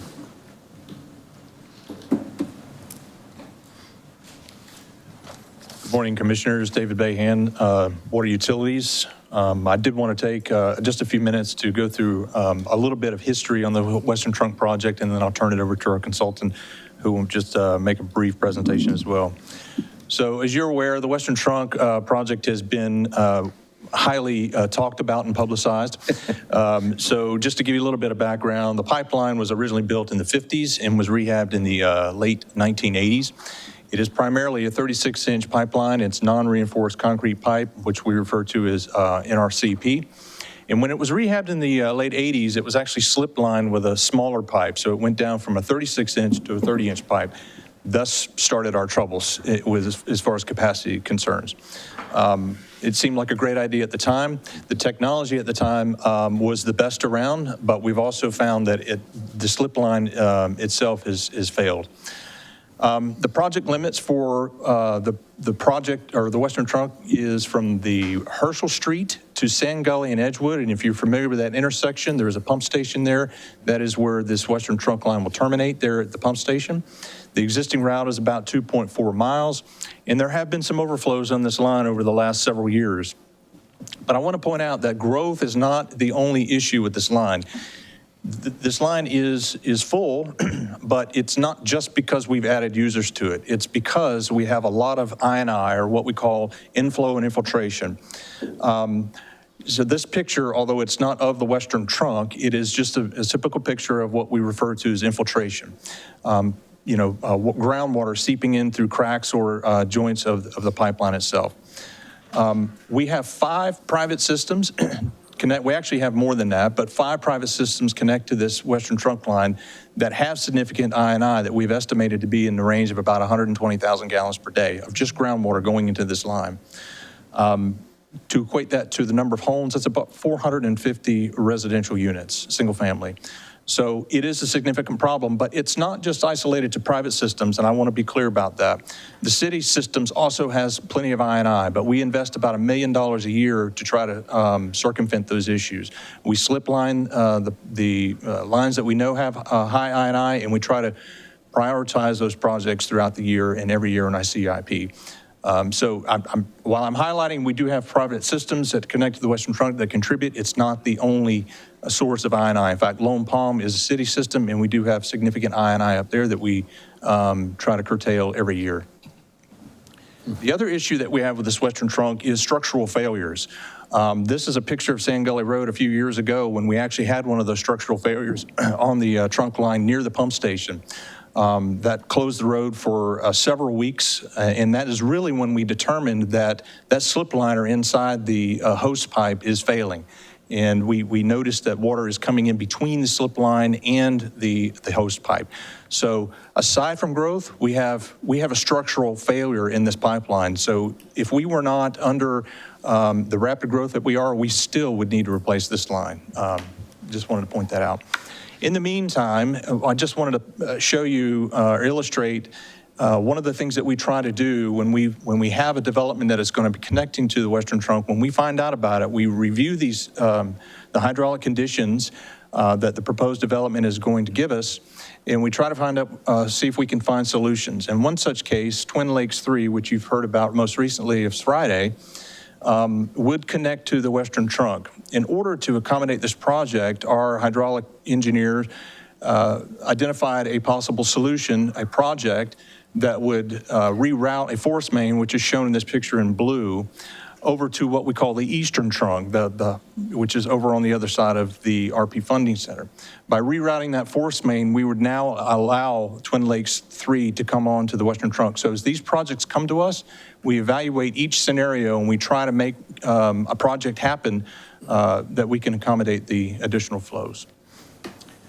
So we're here today really to talk about the facilities plan, the funding strategy that we have. Thank you for the ARPA funds. That is significant, and that has been getting this project moving forward. But in addition to the ARPA funds, we also have some impact fees set aside that we're going to add to the project. But that's not going to fund the whole project. Right now, we're estimating the total project to be about $52 million. And that is a very high number, but it's just the function of construction cost as it is today. So one thing I wanted to touch on was the current route is through the existing neighborhoods and mobile home parks, and construction will be challenging. So if we were in a vacant field, this project could have been done easily, okay, but we're not. The yellow circles on this slide actually show the line, the Western Trunk, that is actually currently underneath mobile homes. So if we had all the money in the world and all the construction crews, this is still not going to be an easy project. It's going to be very difficult. So as such, we had to evaluate several alternatives. And the SRF requires us to bring to you or bring to the public the facilities plans that evaluates the options to try to select the best option. And I'll introduce Mark Brewer in just a second, but I just want to point out that we had to go through all of these scenarios. And today's public hearing is simply to look at a planning number. We don't have the guaranteed maximum price yet. We're still working on that. We hope to have that by the beginning of next year. We'll have a schedule, we'll have a guaranteed maximum price, and we'll know exactly how much we might need to borrow. And that's another thing I want to point out. This facilities plan is sort of proactive. We have not made application to SRF for a loan. We don't know that we're going to, but we want to get this step out of the way and be proactive so that when that time comes, if it should come, we've already gotten through this process. Okay, and with that, I'll introduce Mark Brewer with Brewer & Associates, or Angie Brewer & Associates, who's going to talk a little bit about the facilities plan. Good morning, Mr. Mayor and members of the commission. Good morning, Mark. Fortunately, I just have to say certain things into the record, and then I'll get out of your way. The purpose of this public hearing is to explain the project and the financial impacts to affected parties, provide an opportunity for the public to participate in evaluating project alternatives, as well as discuss adoption of the City of Lakeland Western Trunk Gravity Sewer Replacement Facilities Plan Update.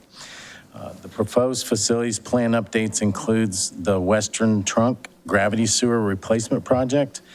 There were 4 alternatives evaluated. Alternative 1, new gravity trunk line trail alignment.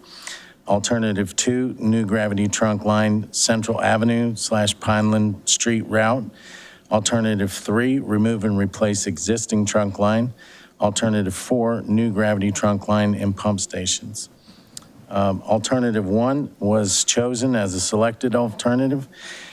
and is described as the construction of a new gravity trunk line to replace the existing line. The proposed project will consist of approximately 13,880 feet of 42-inch diameter sewer, 3,460 feet of collector sewers, and force main relocations.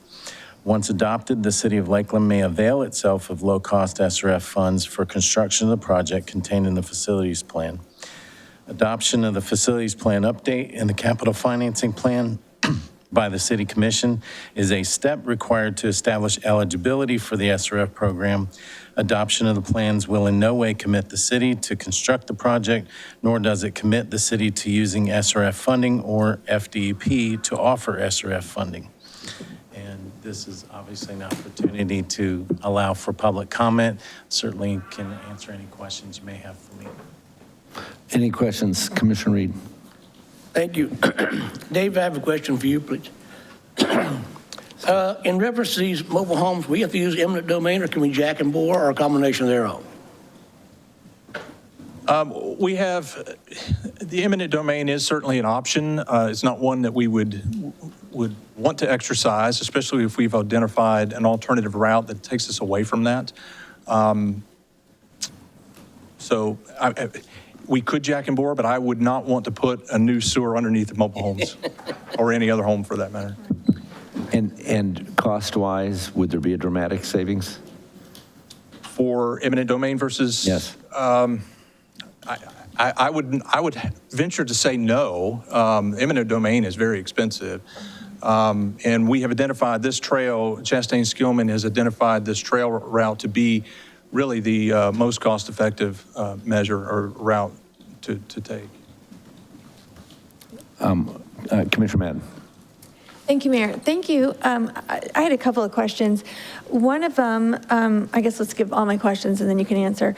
The first one is, unlike, electric infrastructure or things that have kind of an easement set aside so that you can go back and repair, it doesn't sound like water infrastructure is built in the same way where you have an easement so that you can access the pipes. That was the first question, kind of that easement approach. The second one is, what I'm hearing you say is, and I think it's important like for our business community and developer community, only because we are growing so rapidly, knowing that this would have to be replaced anyway because it's at the end of its life cycle and you have structural failure, that would be ratepayers alone. But I think, as a ratepayer and as someone who lives here, knowing that other people who would come and make use of the extra capacity would also be, helping to pay for those things long-term is helpful. To think that we could just pay for it ourselves, or we also have people who are moving here who could help share those costs in the future, going forward as we make these improvements.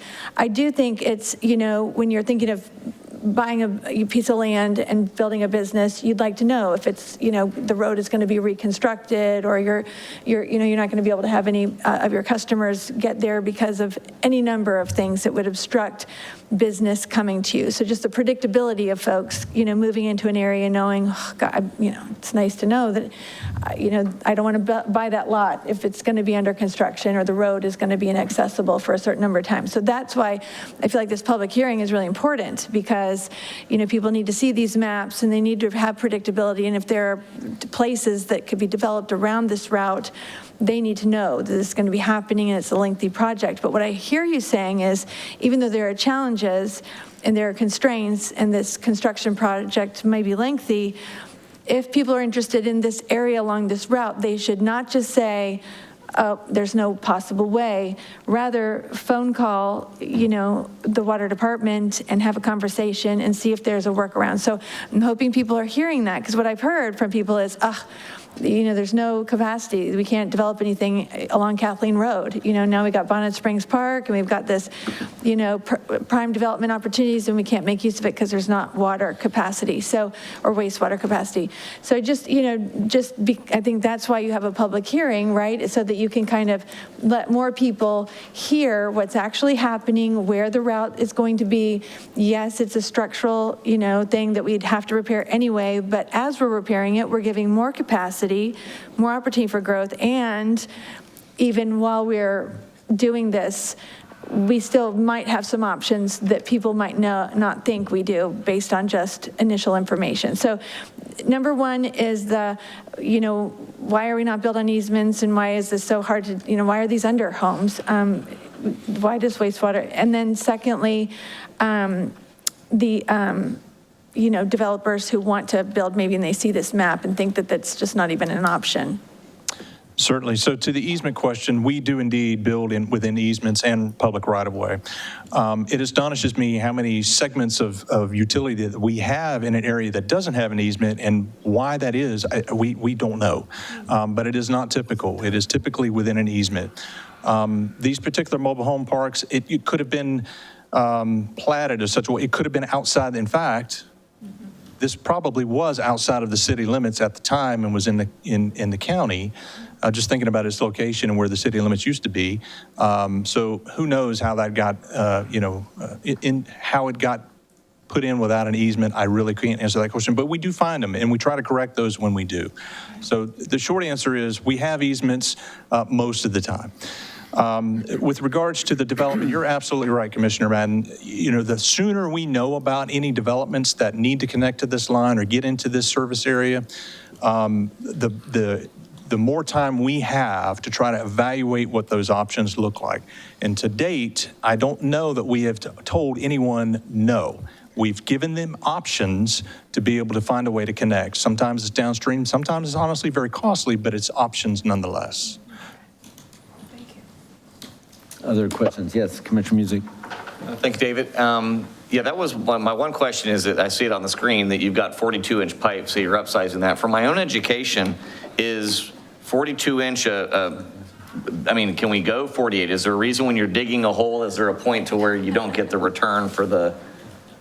That's a great question, and it reminds me of something I wanted to point out too. So when we're sizing utilities, even when water pipe, it sounds logical to go really big out of the gates, but with water pipe, the flows have to be certain or such that the chlorine residuals continue to be there. Otherwise, the water doesn't move, so the chlorine residual dies. So then we have dead or stagnant water. We end up having to flush the line, so we can't overbuild it. The same thing with gravity sewers and force mains. We have sort of a range that we have to design within to meet the certain velocities, scouring velocities in the pipeline. As luck would have it, I should say, when this project was evaluated, Chastain Skillman said, 36-inch pipe will actually handle the flow with all of the growth and then some. And we had to make a decision. Do we want to put in a 36-inch pipe knowing that's what was installed in the 50s? Or do we want to make sure that we're not coming back here in 50 years? And so we made the decision to go 42. And that is still within our velocity range to keep the flows adequate and where they need to be to scour the inside of the pipe. So we can't go over too big, but we certainly didn't want to just meet the minimum either. That's my question as well. Go ahead, sir. Yeah, just follow up on that, and I apologize if I missed this, but what is the expected life once that's done? How long are we expecting that? I would say 100 years. I don't. Okay, it's on the record. Thank you. We'll be back. Oh yeah. Hold on just a minute. This is Doug Jones with Chastain Skillman. Doug Jones with Chastain Skillman. Typical for this type of infrastructure, minimum of 75 years. We know there's infrastructure out there all over the country that's 100, 125 years. So I would say minimum 75, probably 100 with the materials that we use these days. Thank you. All right, any other questions? Commissioner Simmons. Got one. Thank you for sharing that information. Earlier in your presentation, you mentioned that that within the hose pipe, you had a slip. You slipped in, and then you mentioned that was a mistake. Could you expound on that? Well, sure. What I meant to indicate really is that it's technology that was the best at the time. And so what I meant to say, what a mistake was that we took a 36-inch diameter pipe and we basically made it the 30-inch, which cuts down the amount of water that can flow through it at that point. In the 80s, when that was done, that pipeline was not seeing the flow that it is today. A lot of that is because it's aged and it's now taking on a lot of groundwater. Quite honestly, it's not necessarily because of all the connected users, it's because of the groundwater and because of the age of the pipe. And so that's what I meant by a mistake, is that it's just we've downsized the pipe inadvertently. Just a follow-up question. What would you have done differently? In the 80s, honestly, I don't know, that was the technology at the time, and we would have been spending probably the equivalent of $50 million then to replace that pipe because it was failing, the hose pipe was failing. Okay, thank you. Has the technology changed because you lost 6 inches, so? It has, yes. The technology has changed. We do slip lining every day in today's pipelines, but it has changed. The thickness of that pipe is such that, I wish I had a demonstration, but, it's like unfolding a sock. It's very thin now, and it adheres to the pipe wall, whereas this slip lining project was very destructive. They had to actually dig up some of that pipeline to insert, and push the slip liner inside, whereas now we inflate it, so to speak, through the pipeline, and it adheres to the inside of the pipe. It's pretty cool. Yeah. Which is why you had 3 more inches, maybe on either side. Correct. Right. Any other questions? All right, any by the audience at all? So we appreciate this proposal and presentation of the plan. So this is a roll call vote. Commissioner Simmons. Aye. Aye. Aye. Aye. Yes. Aye. Mr. Mayor? Yes, sir. If I may, just a couple of comments. Mr. Bayhan adequately covered most of, I think, what we discussed on Friday. One variation, though, that was suggested on Friday that we've experienced with some potential development, even though we have said, we've not turned anyone away. We've worked on various different methods, including kind of the theme of the day, some innovation with Frenza that I explained on Friday. We even have an example where it wasn't that we could approve a development, but had some conversation in a request about whether or not, once the capacity becomes available, if that potential development could achieve a higher density for development, which would then give them a higher return on investment, and that was an option. So it's not even always that we can say, well, it has been to date, but there are other options for ways that we might overcome some of the obstacles that are before us, without it being a yes, we can move toward development. It may be that we can help with the return on investment on the backside of this. The other thing that I would point out is, since, these conversations go way back to even before ARPA. I mean, even before the ARPA funds, we were already, when we were having rate studies and having discussions about the aged system and the population growth that was anticipated, we started having those discussions then. Then ARPA became an option for us, a very important option, as Mr. Bayhan suggested. But there's also, obstacles and challenges that come with all of that throughout the process. So for instance, using the ARPA funds required that when we went out and did the RFQ process, we had to have a cost component. So early on, developing that cost component sort of slowed the process down. But we knew all along, and has transpired over this entire process and this project, we knew there would be times where we could gain some of that ground back. This today is a perfect example of that. We're not yet really accessing these funds, but we're just preparing ourselves so that when the time comes, we'll have the ability to access those funds. This will have already been accomplished, the process we're going through today, so that we can move forward quicker. So again, just pointing out that, it seems like this has been start and stop at times, but it's just because of some of the opportunities we've had with ARPA. But this has been a hair on fire scenario since we started discussing it.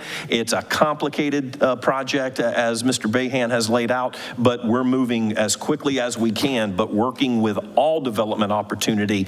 And so we just can't say it strongly enough. And even with our partners that we've worked in, who oftentimes have relationships with those developers, we just can't say it strongly enough. Get them to us as soon as possible so we can start figuring out innovative methods or diverting flows and other things to make them possible. City Manager Strauss, I appreciate you saying that and agree 100%. We have, it's interesting to me to watch the importance of Chastain Skillman's study to look at this, to find the alternative routes, because you just realize what and for those of us who are not within government as part of our growing up and lives, to recognize the time that it takes to do it right and to make sure that you're doing all those considerations. And so, whereas there's high impatience in me personally for some of that process time, this is great outgrowth. And just the cost variance from the time we first started talking about this, we're $30 million more than we thought we were really going to spend originally, and lots of things have changed in that period of time. Certainly, that's true on the engineering side, that we have to protect that, and on the SRF potential side to make this presentation as an important part of that, but it's also important to get it done. And because those costs just continue to soar over time. And so everything we can do that works to help expedite your hair on fire, we want to do in this regard. Any other comments? All right, this is a roll call vote as well. So we'll start with Commissioner McLeod. Aye. Yes. Aye. Aye. Aye. Aye. Aye, unanimously passes. Thank you very much for your work and the presentation. On a long shot, before you sit down, Mr. Bohan, when could this project be done? Completed and flowing?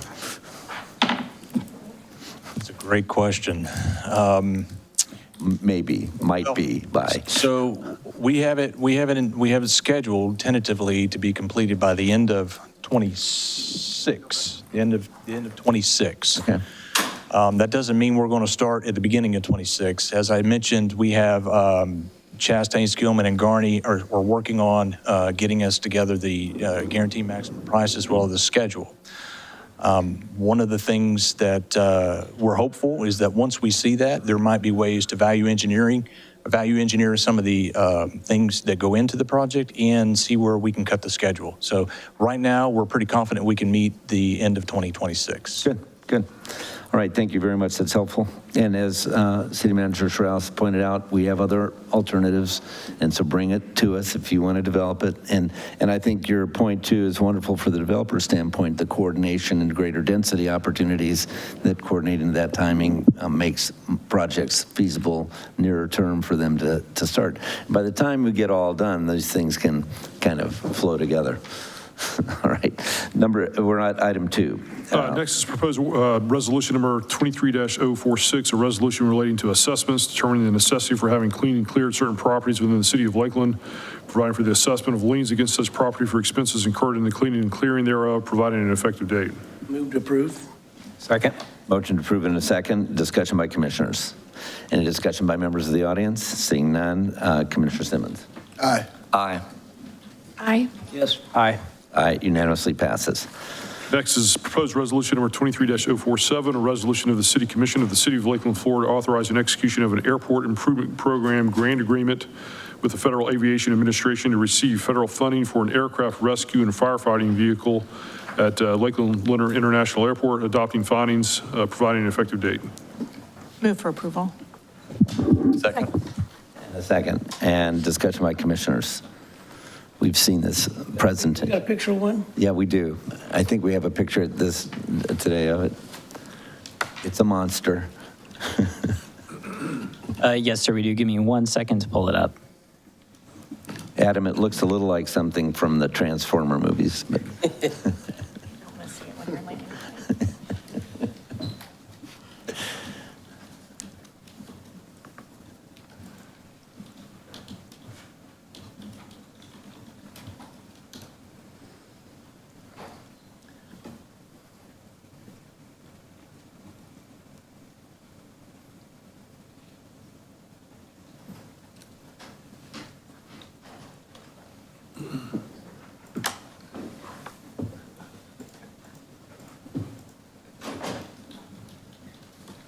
there we go. There we go. Yes, sir. So, Thank you, Andrew. This is an example of one that was just delivered to Grand Forks International Airport. This is an Oshkosh Stryker 1500. So that's the size truck we are pursuing. And the timing of receiving? Yes, sir. So once this grant is approved, when we have those funds in hand, we will then come back to the commission with the actual contract with Oshkosh Corp. The bids came back and only one bidder, which was Oshkosh, on the truck. So this would be the truck, and then they have 365 days to provide the new truck, or they'll have to provide us with a backup truck until the new truck is delivered. Got it. Commissioner Reed. Thank you. And I think on Friday, I can't remember, this does wet and dry or just wet? Yes, sir. So we've got 1,500 gallons of water on board. We've got another 400 pounds of dry chemical. And then we also have a foam tank, which mixes foam and water at 3%. Learning more about trucks than you ever expected, aren't you? Oh, yes, sir. Yeah, absolutely. Commissioner Madden. Thank you. I was kind of hoping you might just give us a little nutshell of the features of the truck. But secondly, so how does this work within, the airport got the grant, we're, getting the truck. How does that work with our fire department and, who operates the truck? Give us a little bit more feedback on that. Yes, ma'am. So the truck is owned by the airport, but we work with our partners at the fire department, and they actually man and maintain the truck. The airport does pay a fee annually to help support the maintenance and the crews that staff the vehicle. On any given day, this truck is certified to operate with one firefighter. It's actually a driver engineer that mans the truck, but we can upstaff that, especially during Sun and Fun. We add additional crew to the trucks because of all the volume of activity there. The truck itself, it can go from 0 to 60 in 25 seconds, carries 1,500 gallons of water. It's got a top turret and bottom turret. Each turret can flow between 350 gallons to 760 gallons a minute, give or take. It can flow water, the foam concentrate, or it can also flow dry chemical if it's some sort of break fire or something like that, where we don't want to put water on it. Any other questions? Fascinated by that truck, aren't you, Commissioner Music? I love it. All right. Any discussion or questions by members of the audience? Seeing none, Commissioner McLeod? Aye. Yes. Aye. Aye. Aye. Aye. Aye. Unanimously passes. Thank you very much. There is no Community Redevelopment Agency report. That brings us to our City Manager 5A. Thank you, Mr. Mayor. If I may, I'm going to kind of go in reverse order from what we normally do. The next item is, again, this I promise was not planned, but today there's a lot of discussion about innovation. And so one of the items that the commission is aware of, it's been mentioned in some strategic planning sessions, comments have been made without a lot of explanation. The commission has been aware in some one-on-one meetings of an opportunity to develop a solid waste transfer station. And so to really kind of start this conversation off, we would like to do a presentation, and then I'll come back for the agenda analysis reading afterwards. So with that, let me introduce our Director of Public Works, Heath Frederick. Welcome, Keith. Good morning. As Sean said, we haven't had a chance to present this to the public yet, and we're excited to do that this morning. What we're going to do is we're going to talk about the transfer station for solid waste. I'm going to just introduce this and kick it off with a short video. It's about a minute long. And then Gene's going to come up and finish the presentation. And we also have the consultant here to answer any technical questions you may have. A waste transfer station is a light industrial facility where municipal solid waste is temporarily staged in the course of its eventual journey to the... Okay, he's going to... And just to embarrass Gene real fast before he comes up, tomorrow's his birthday. Oh, nice to know. Yeah. A waste transfer station is a light industrial facility where municipal solid waste is temporarily staged in the course of its eventual journey to the landfill or waste-to-energy facility. Let's take a look at the transfer process. First, inbound route trucks are scaled to determine the weight of inbound waste. After the weight is calculated and saved, the route trucks enter the transfer station to unload. The tipping area for the route trucks is a hardened, level concrete floor, which improves driver safety and increases truck longevity. Once the route trucks are empty, they exit the transfer station and return to their route. Meanwhile, front-end loaders push the waste into waiting 100 cubic yard transfer trailers, which can hold approximately 25 tons of waste, more than twice as much as the route trucks. Once full, the transfer trucks exit the station and make their way to the final disposal site.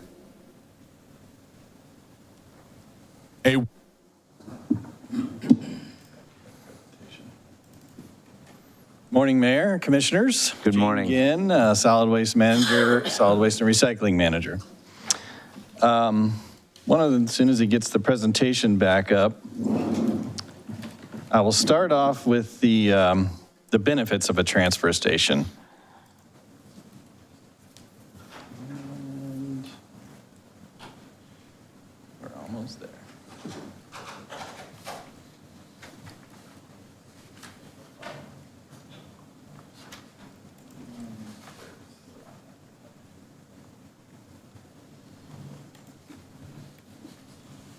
Okay, there we are. The benefits of a transfer station. One of the most important benefits is improved safety for our trucks. You kind of see to the picture on the left there, one of our waste trucks buried in the landfill as it's trying to deliver the waste into the landfill.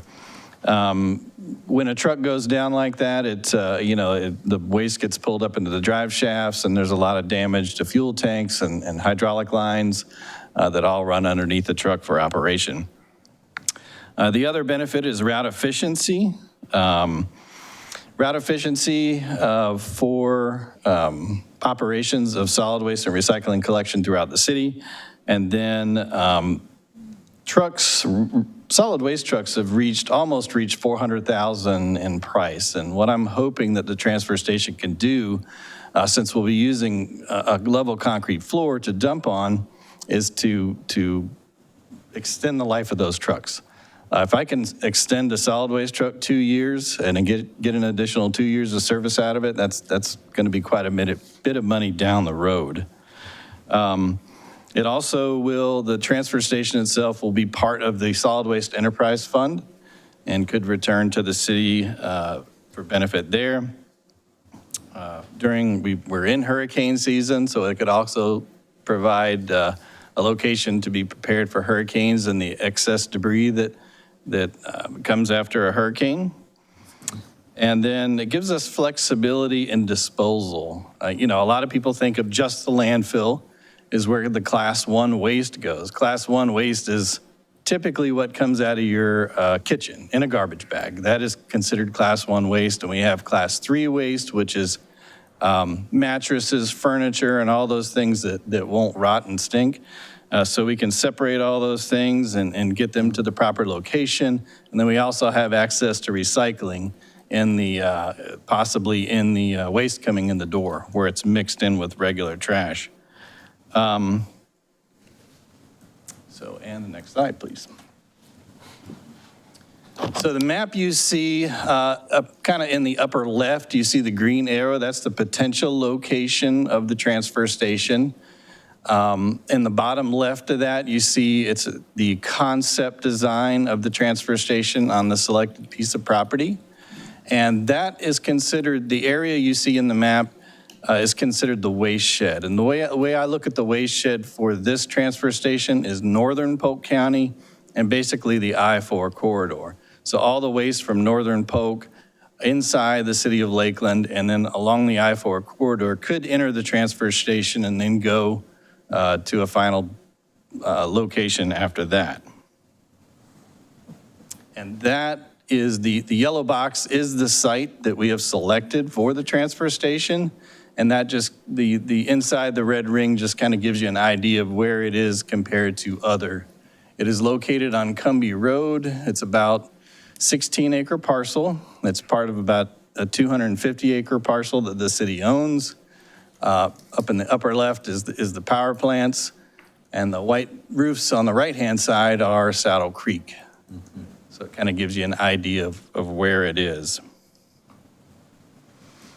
So at this point, we're asking to move to phase 2 of the project. We've finished the cost-benefit analysis, and we'll get to that a little bit later in the presentation, but the not-to-exceed price is $593,981 is the cost of design and permitting for the station. And then the estimated construction costs are there, about $8 million for the building itself, and then about $2 million for the land it's going to sit on.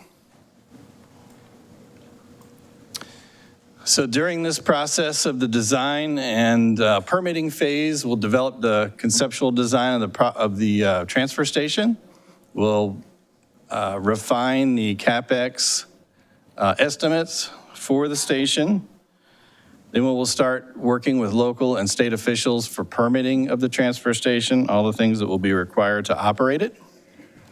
And then we'll work to develop those local agreements with local haulers, other municipalities, sort of that area I talked about, northern Polk County and along the I-4 corridor. We'll develop those agreements for material coming into the station besides the city of Lakeland's. And then we'll work to develop the final financial plan with the finance department and to see how we're going to fund the operation. So the final slide is the debt service, the benefit to cost ratio, and that's what we've been working on for the last couple of years to see if it truly is a benefit to the city to build a transfer station as part of the infrastructure. And we looked at it 3 different ways. We looked at it as just the city. We build the transfer station and the only people who use it are my city trucks. We take the material in, and with scenario 1, it's about 15 years for the return on investment. So we looked at scenario 2, which is the city trucks using the transfer station, and then an additional 200 tons coming from another hauler or the general area. And that would take it down to a 10-year return on investment. And then the final scenario is the city of Lakeland, 200 tons from another local hauler, and then 20% of the waste shed I talked about, northern Polk County and I-4 corridor. So just 20% of that, and we look at about a 7-year return on investment for building the transfer station. And I've got Geosyntec here to ask any questions and kind of make a few more comments on the benefits of a transfer station for the city.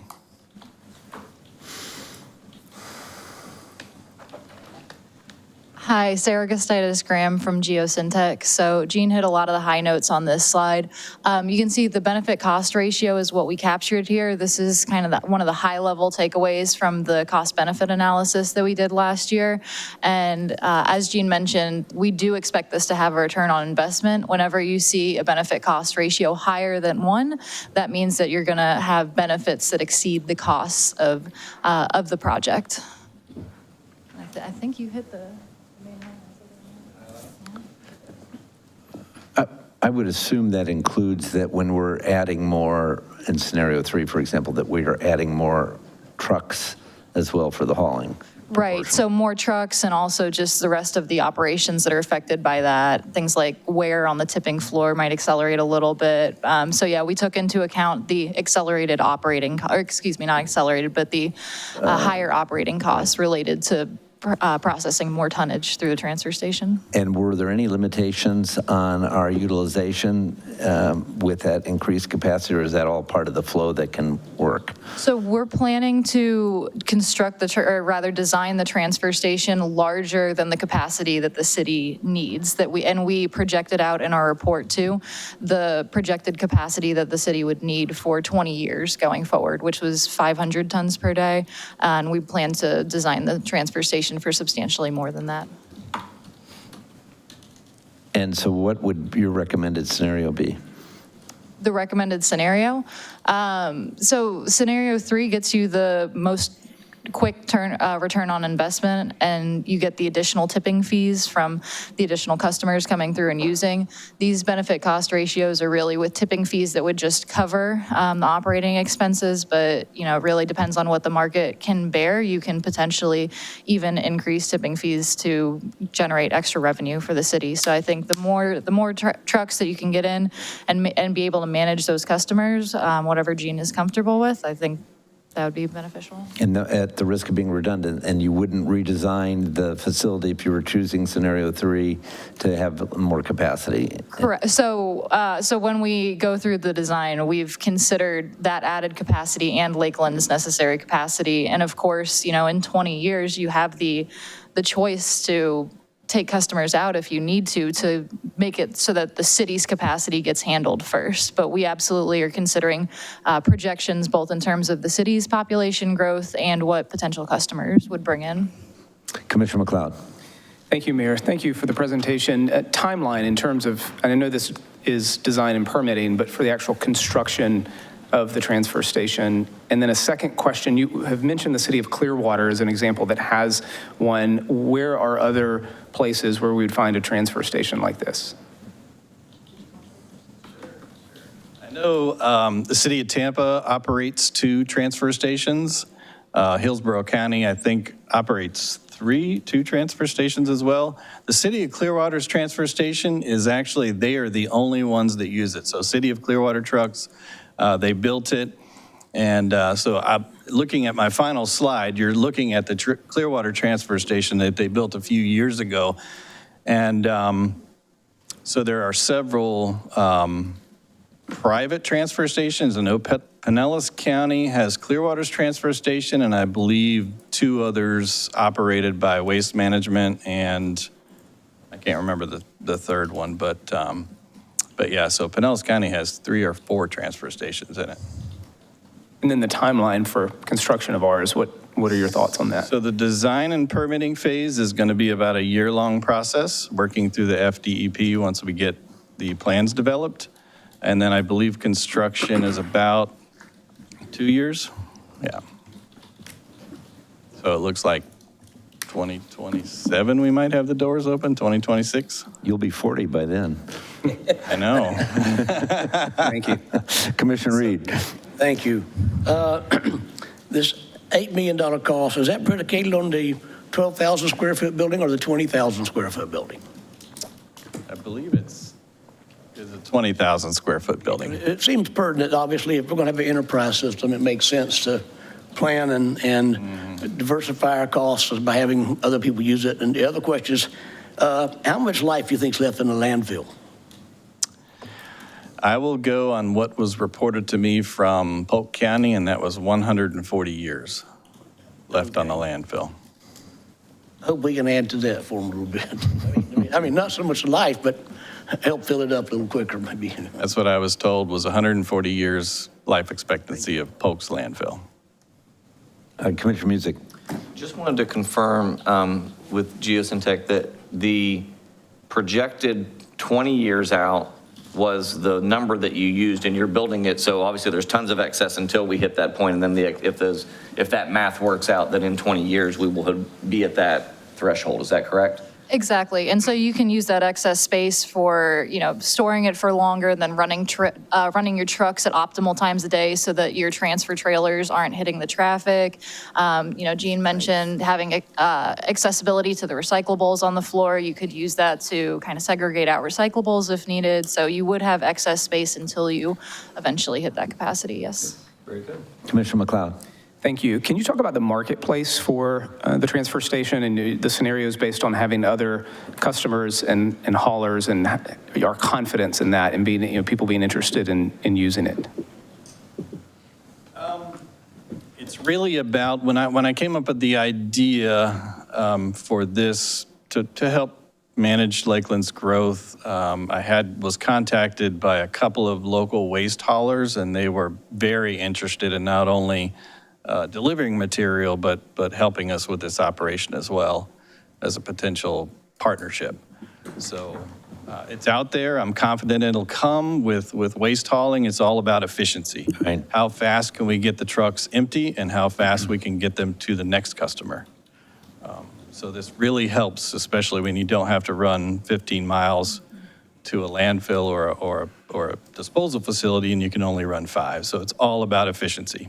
So it's not only efficiency for them too, it's reduced costs on running the trucks, Correct. And so all of that. So you would think that would drive demand pretty well. Commissioner Madden. Thank you. Most of my questions have been answered. I did want to just kind of comment on Commissioner McLeod's with the market and any competition. So there are no other transfer stations in Polk County. Sounds like there's about 3 or 4 in Pinellas. So certainly this is something you do when you have density and you're wanting to have the efficiency in Polk County. Maybe has not had that density to require it, but it looks like if we're one of the fastest growing counties in the country, that we are at least being ahead of the game knowing it takes this long to build. I will say when I was at the Florida League of Cities conference, I had at least 2 waste haulers come up to me in the trade show show saying, we need a transfer station, and we don't have one in Polk County. And so I was able to get that feedback. They just came up to me, oh, you're Lakeland? You're going to do the transfer station? And so, you know, I mean, it's two people at a trade show, you know, talking to me. It's not certainly the what y'all are going through with your my hypothetical is certainly not, anecdotal is not what you need to prove that there's market, but it just seems to be that if we're in a high-growth county, there's no other transfer station, and no one else is currently looking to build one, that there will be plenty of people who are looking towards that in the coming decade. But Yeah, it's a lot of, we all think of household waste, you know, because that's what we use most, but there's a lot of industrial waste, a lot of class 3 waste that can come through the transfer station as well. Construction, demolition material, household waste, and then finally staging for recycling to get it to the proper location. when they're just seeing the lines that they were in already at the landfill. Yeah, I've seen lines at the landfill from an hour to an hour and a half. So when you're spending, and we run 2 loads a day to the landfill per truck, that's 3 hours off of route time. So now you're down to 7 hours for a route because we run 10-hour routes. So it's a lot of collecting, and the longer time we spend at the landfill, the less efficient we become. Just as a point of information on the claw trucks, do they use the recycle center or do they go to the landfill? Depends on what they're collecting. Okay. If they're collecting brush, we take that to a composting facility that turns it into commercial farm compost. If they're collecting household goods like furniture, mattresses, things like that, they go to a class 3 landfill. But you wouldn't bring that into the transfer station and do the sorting? We could bring it into the transfer station, the class 3 material, but brush would still go. Understood. The class 3 is really what it was. It could go into the transfer station, yes, sir. Right, okay. Any other questions? I have one final comment. Yes, sir. The pictures you're looking at are the Clearwater Transfer Station. And I want you to look at the location, because there's a lot of questions about odor. I've had the question before. I've answered it. That Clearwater's transfer station is right along US 19, adjacent to the Phillies Spring Training Center. So the reason that building is painted beige and red is because that is the same colors as the Spring Training Center. So it sits adjacent to it. It looks like it's part of the compound, but it actually is a fully enclosed transfer station building. So all operations with the waste emptying and hauling off happen inside a building. So it's not for public view. Yeah, that's a good example, though, of that it could be close and yours is not. That could be asking to build it next to Tiger Town, right, which would probably be a different conversation. It would be a different conversation, probably, although that would be compelling. And Mr. Mayor, yes. what you also can't see there is, you just slightly see, but to the north and west of that location, it is very dense with residential subdivision developments. And so you have a lot of residential, homeowners, residents that live there, and we don't hear of any issues there out of Clearwater. And I'm confident with the building design, we can manage odors and anything that might come out of the transfer station. Okay, so appreciate the presentation. Yeah, so with that, that's a full presentation. Thank you for everyone for presenting that and really kind of the first unveiling to the public. But the item before you today is on the task authorization with Geosyntec, and this is for professional design and permitting for the solid waste transfer station. The city did go through an RFQ process. We did receive 3 different proposals from qualified firms. After an evaluation and a selection committee review, Geosyntec has been selected to be comprehensive and complete. They completely meet the requirements of the RFQ. The overall goal is to prepare and design the permit documents that are required for the construction of a new transfer station and container maintenance facility to be located on a parcel on North Cumbie Road. There has been a full scope of services developed, and so staff is recommending that the City Commission authorize city officials to execute the task authorization with Geosyntec. This would be in an amount not to exceed $593,981, and the item is budgeted in the solid waste fund. Is there a motion to approve? Move for approve. Second.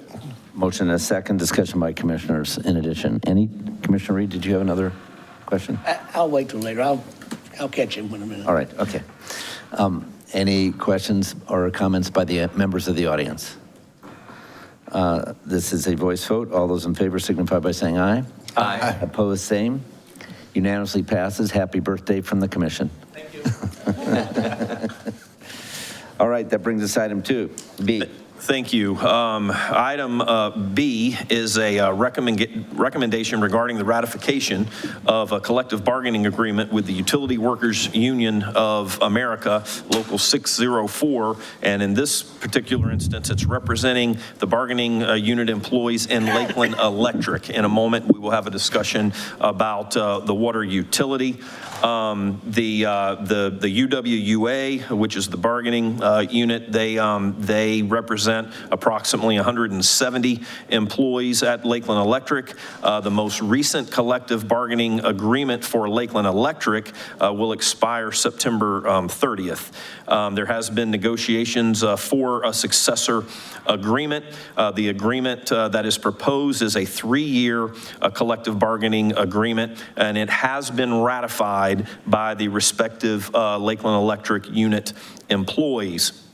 Included in the proposed collective bargaining agreement would be Article 45 on wages for fiscal year 23-24. There would be a 3% across the board wage adjustment and a wage modification and a 7% wage adjustment. It would also include a 2.5 merit increase for those eligible when they become eligible.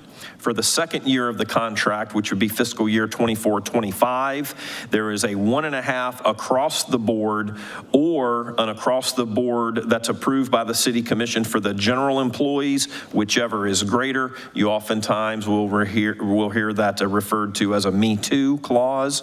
And then there would also be a 2.5% merit increase for those eligible employees when they become eligible. In the third year of the contract, which would be fiscal year 25-26, there would be a 1% across the board adjustment or an adjustment approved by the City Commission for the general employees, whichever is greater, as explained a moment ago, a Me Too clause. And then there would be a 2.5% merit increase for eligible employees when they become eligible. Some other items that are in this 3-year proposed CBA would be the creation of a new multi-craft operator or MCO classification and wage progression on achieving a certified craft operator board qualification, or a CCO as it's referred to. There's also in the proposed contract a meal allowance increase from $13.75 to $15.75. And there's an increase in money for safety shoes from $165 to $190, and increase for climbing boots from $215 to $240. There's a proposed increase in uniform allowance to $1,000 per year for the fire retardant uniforms and $750 for the non-fire retardant uniforms. As I suggested, this is a proposed 3-year agreement that would take us through September 30th of 2026. All other articles that were tentatively agreed upon by the collective bargaining unit and city management have been incorporated into the final CBA. So the recommendation would be for ratification of the proposed collective bargaining agreement as presented. And again, this one would apply to our Lakeland Electric UWUA collective bargaining unit members.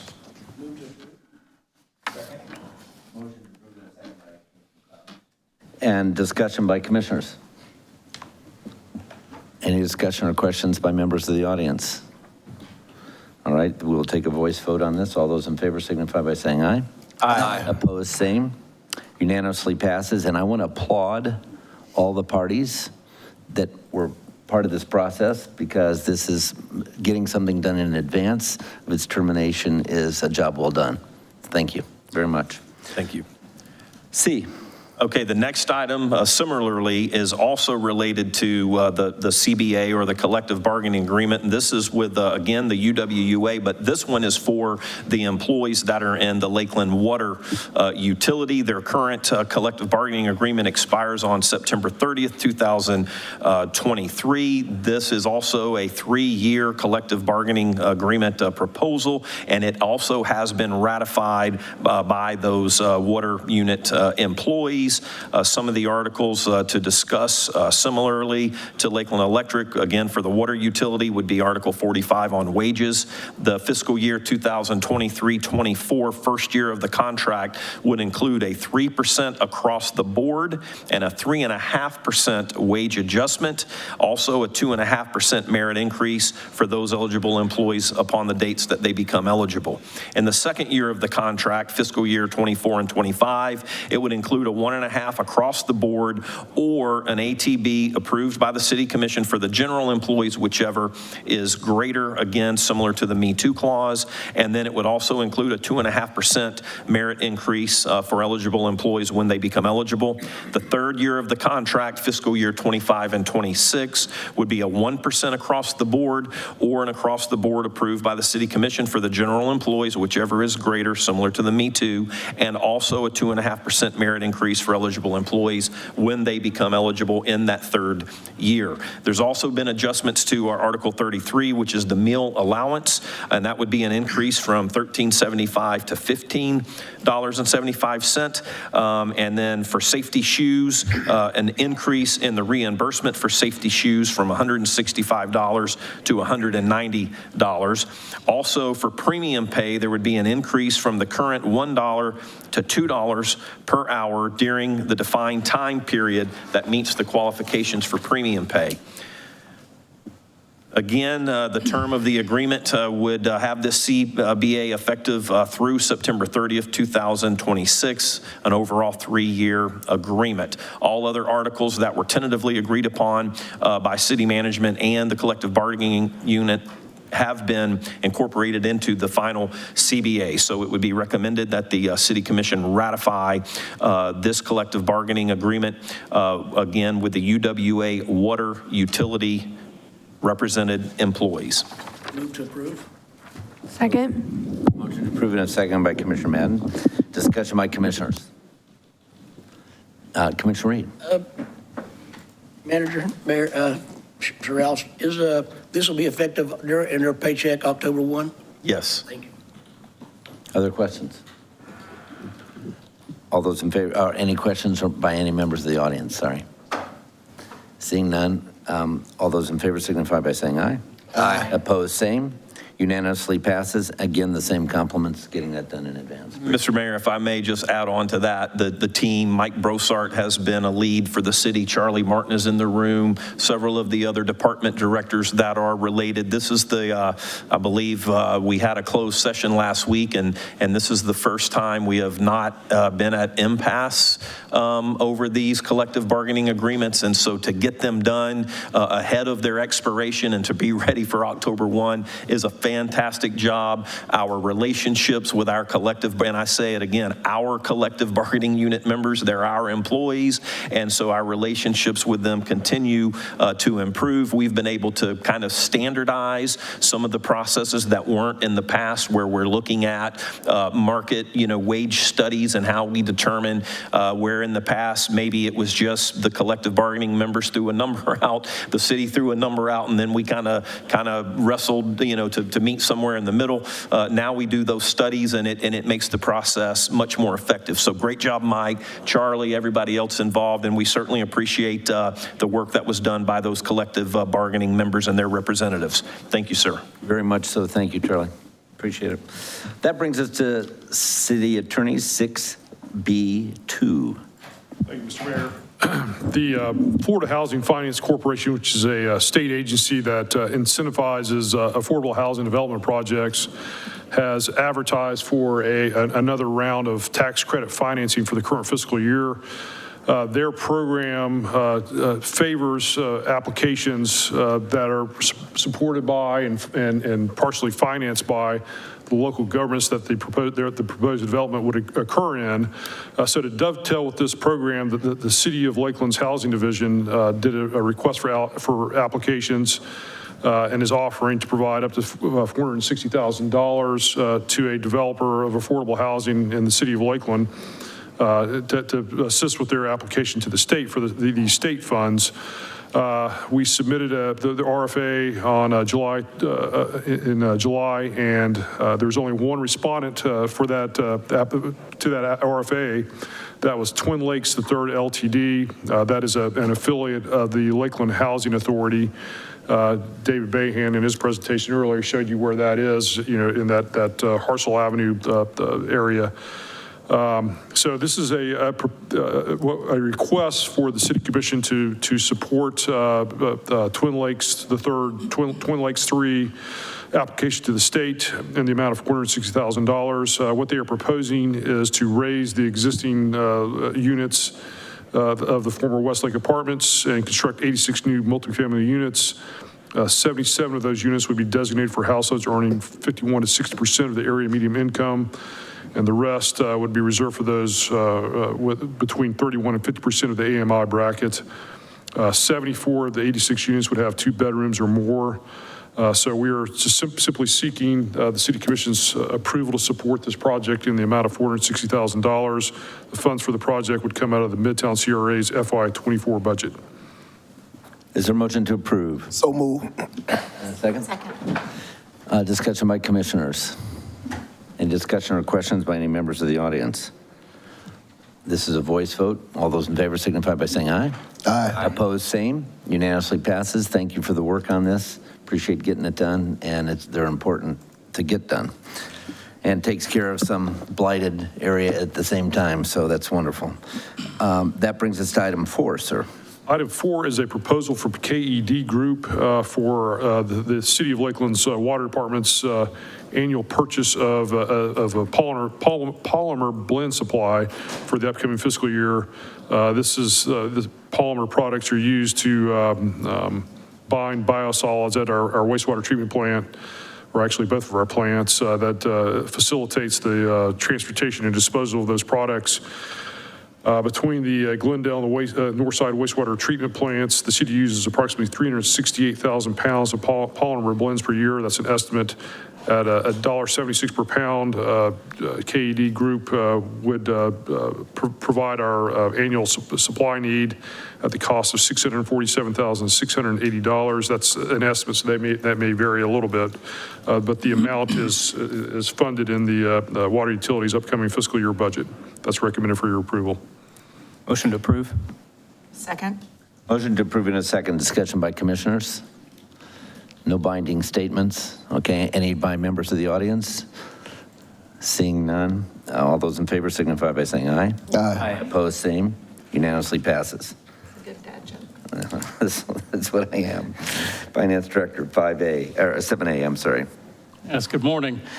We have an appropriation and increase in estimated revenues touching both the Fleet Management Vehicle Replacement Fund and the Solid Waste Fund. The city is requesting an appropriation for early replacement of 1 claw truck assigned to Public Works Solid Waste and 7 pursuit SUVs for the Lakeland Police Department. These vehicles were made available to us by our vendors via recently canceled orders by other agencies. By purchasing these vehicles now, the city will recognize a minimum of $100,000 in savings versus next year's estimated cost increases from the manufacturers and avoid substantial production shortfalls we estimate next year.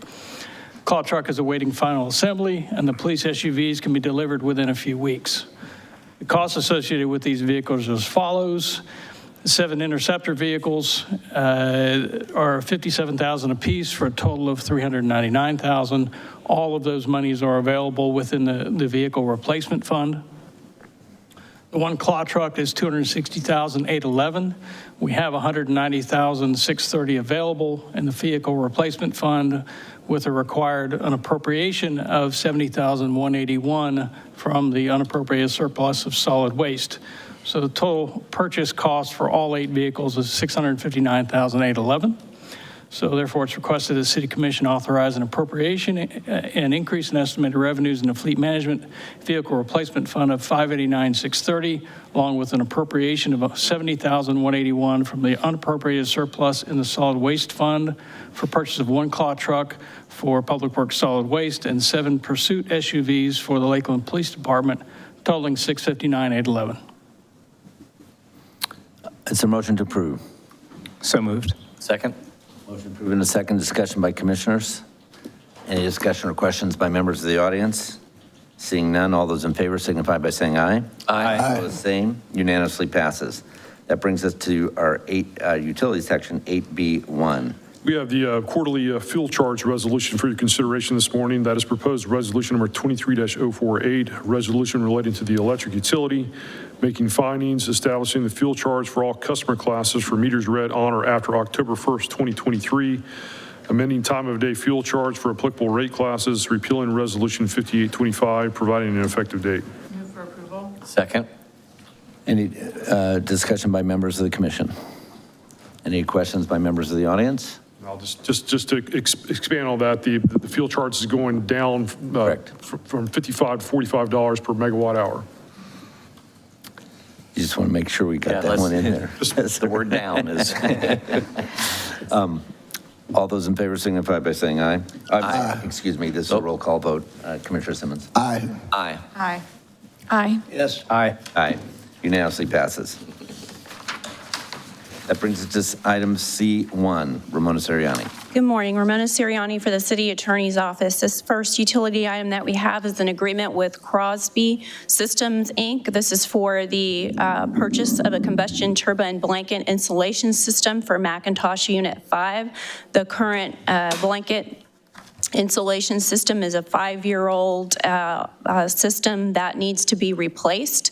This insulation is necessary not only to maintain the unit's efficiency and prevent temperatures in the compartment from damaging instrumentation in order to prevent the unit from tripping. The anticipated useful life of the new system will average somewhere between 5 and 8 years, and that's dependent upon how many times it's removed from the actual unit. In May, the city's purchasing department issued an invitation to bid, seeking qualified vendors to provide the combustion turbine blanket insulation system. We had 3 contractors submit bids. Crosby Systems, Inc. Came in at the low bid of $398,500.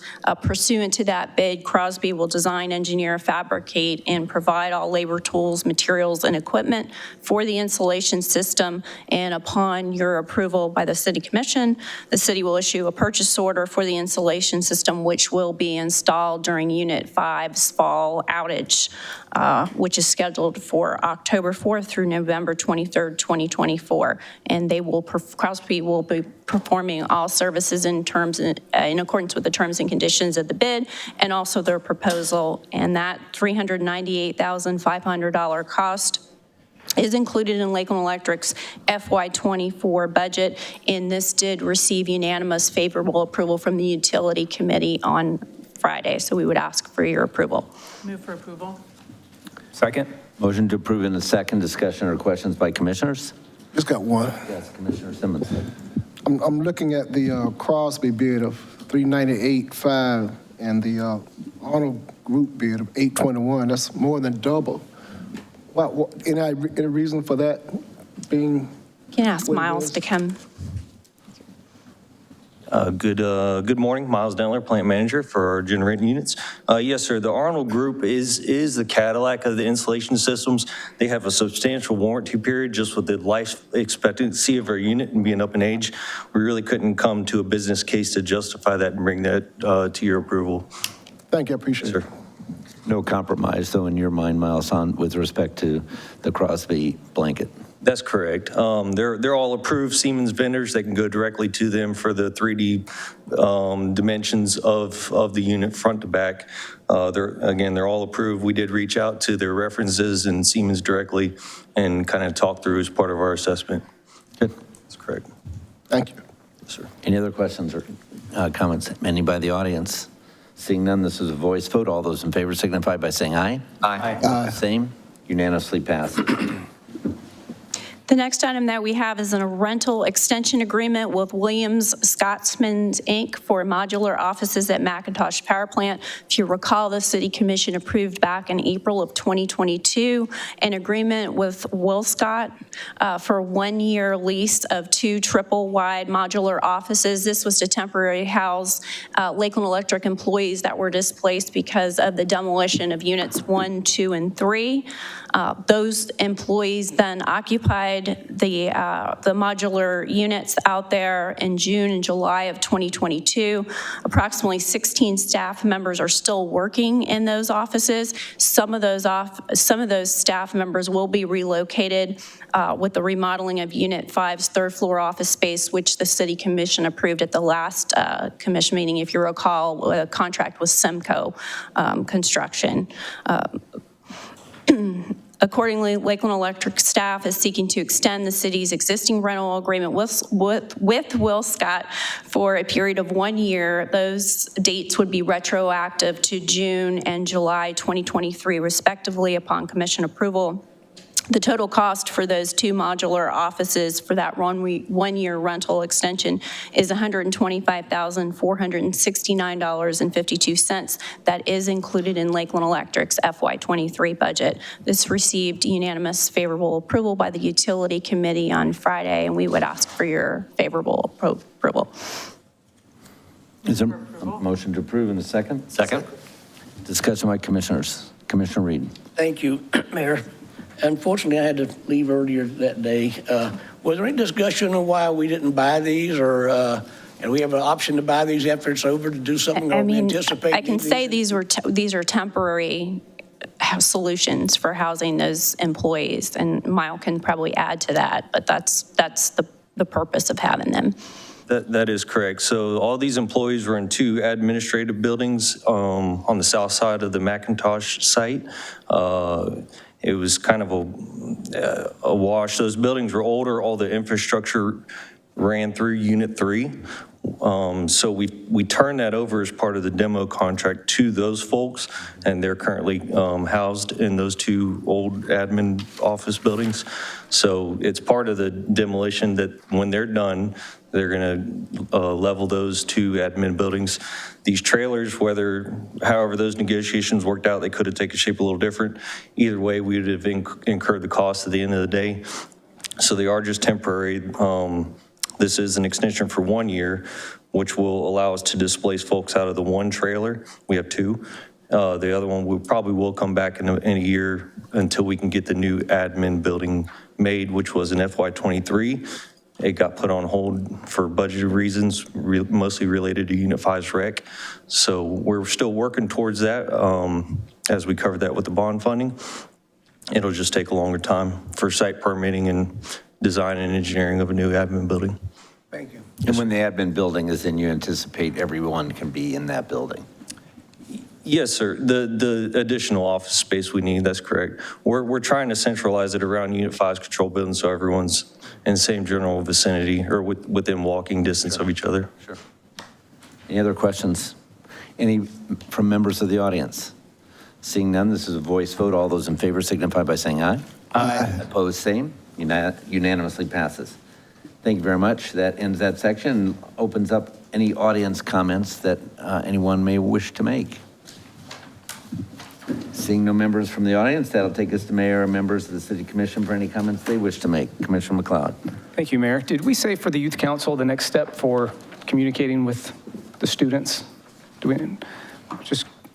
So there'll be an email that goes to the students today, and their retreat is this Saturday at the Larry Jackson Library from 9 to 11. And then they will be sworn in at the next City Commission meeting. And then they'll have their first meeting here in the chamber on October 19th. And then they'll have a meeting in November, December, January, February. They'll be off the month of March, but it'll have a little project they're working on. In April, they'll have a meeting to prepare their presentation to the City Commission meeting in May. Excellent.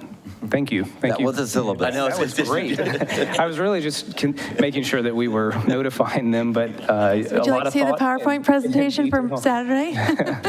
Nothing like passion. Well done. That's all right. Commissioner Reed. Hey, just looking forward to Thursday night. All right. Oh, no, that, Nothing for me. Yep, I've got two. One, I want to thank the city manager. I got a text from a gentleman that was going down Lincoln Avenue and said, hey, I think there's a sinkhole happening. And so I forwarded that on to Sean, and then I asked the gentleman, I said, well, did you get a picture?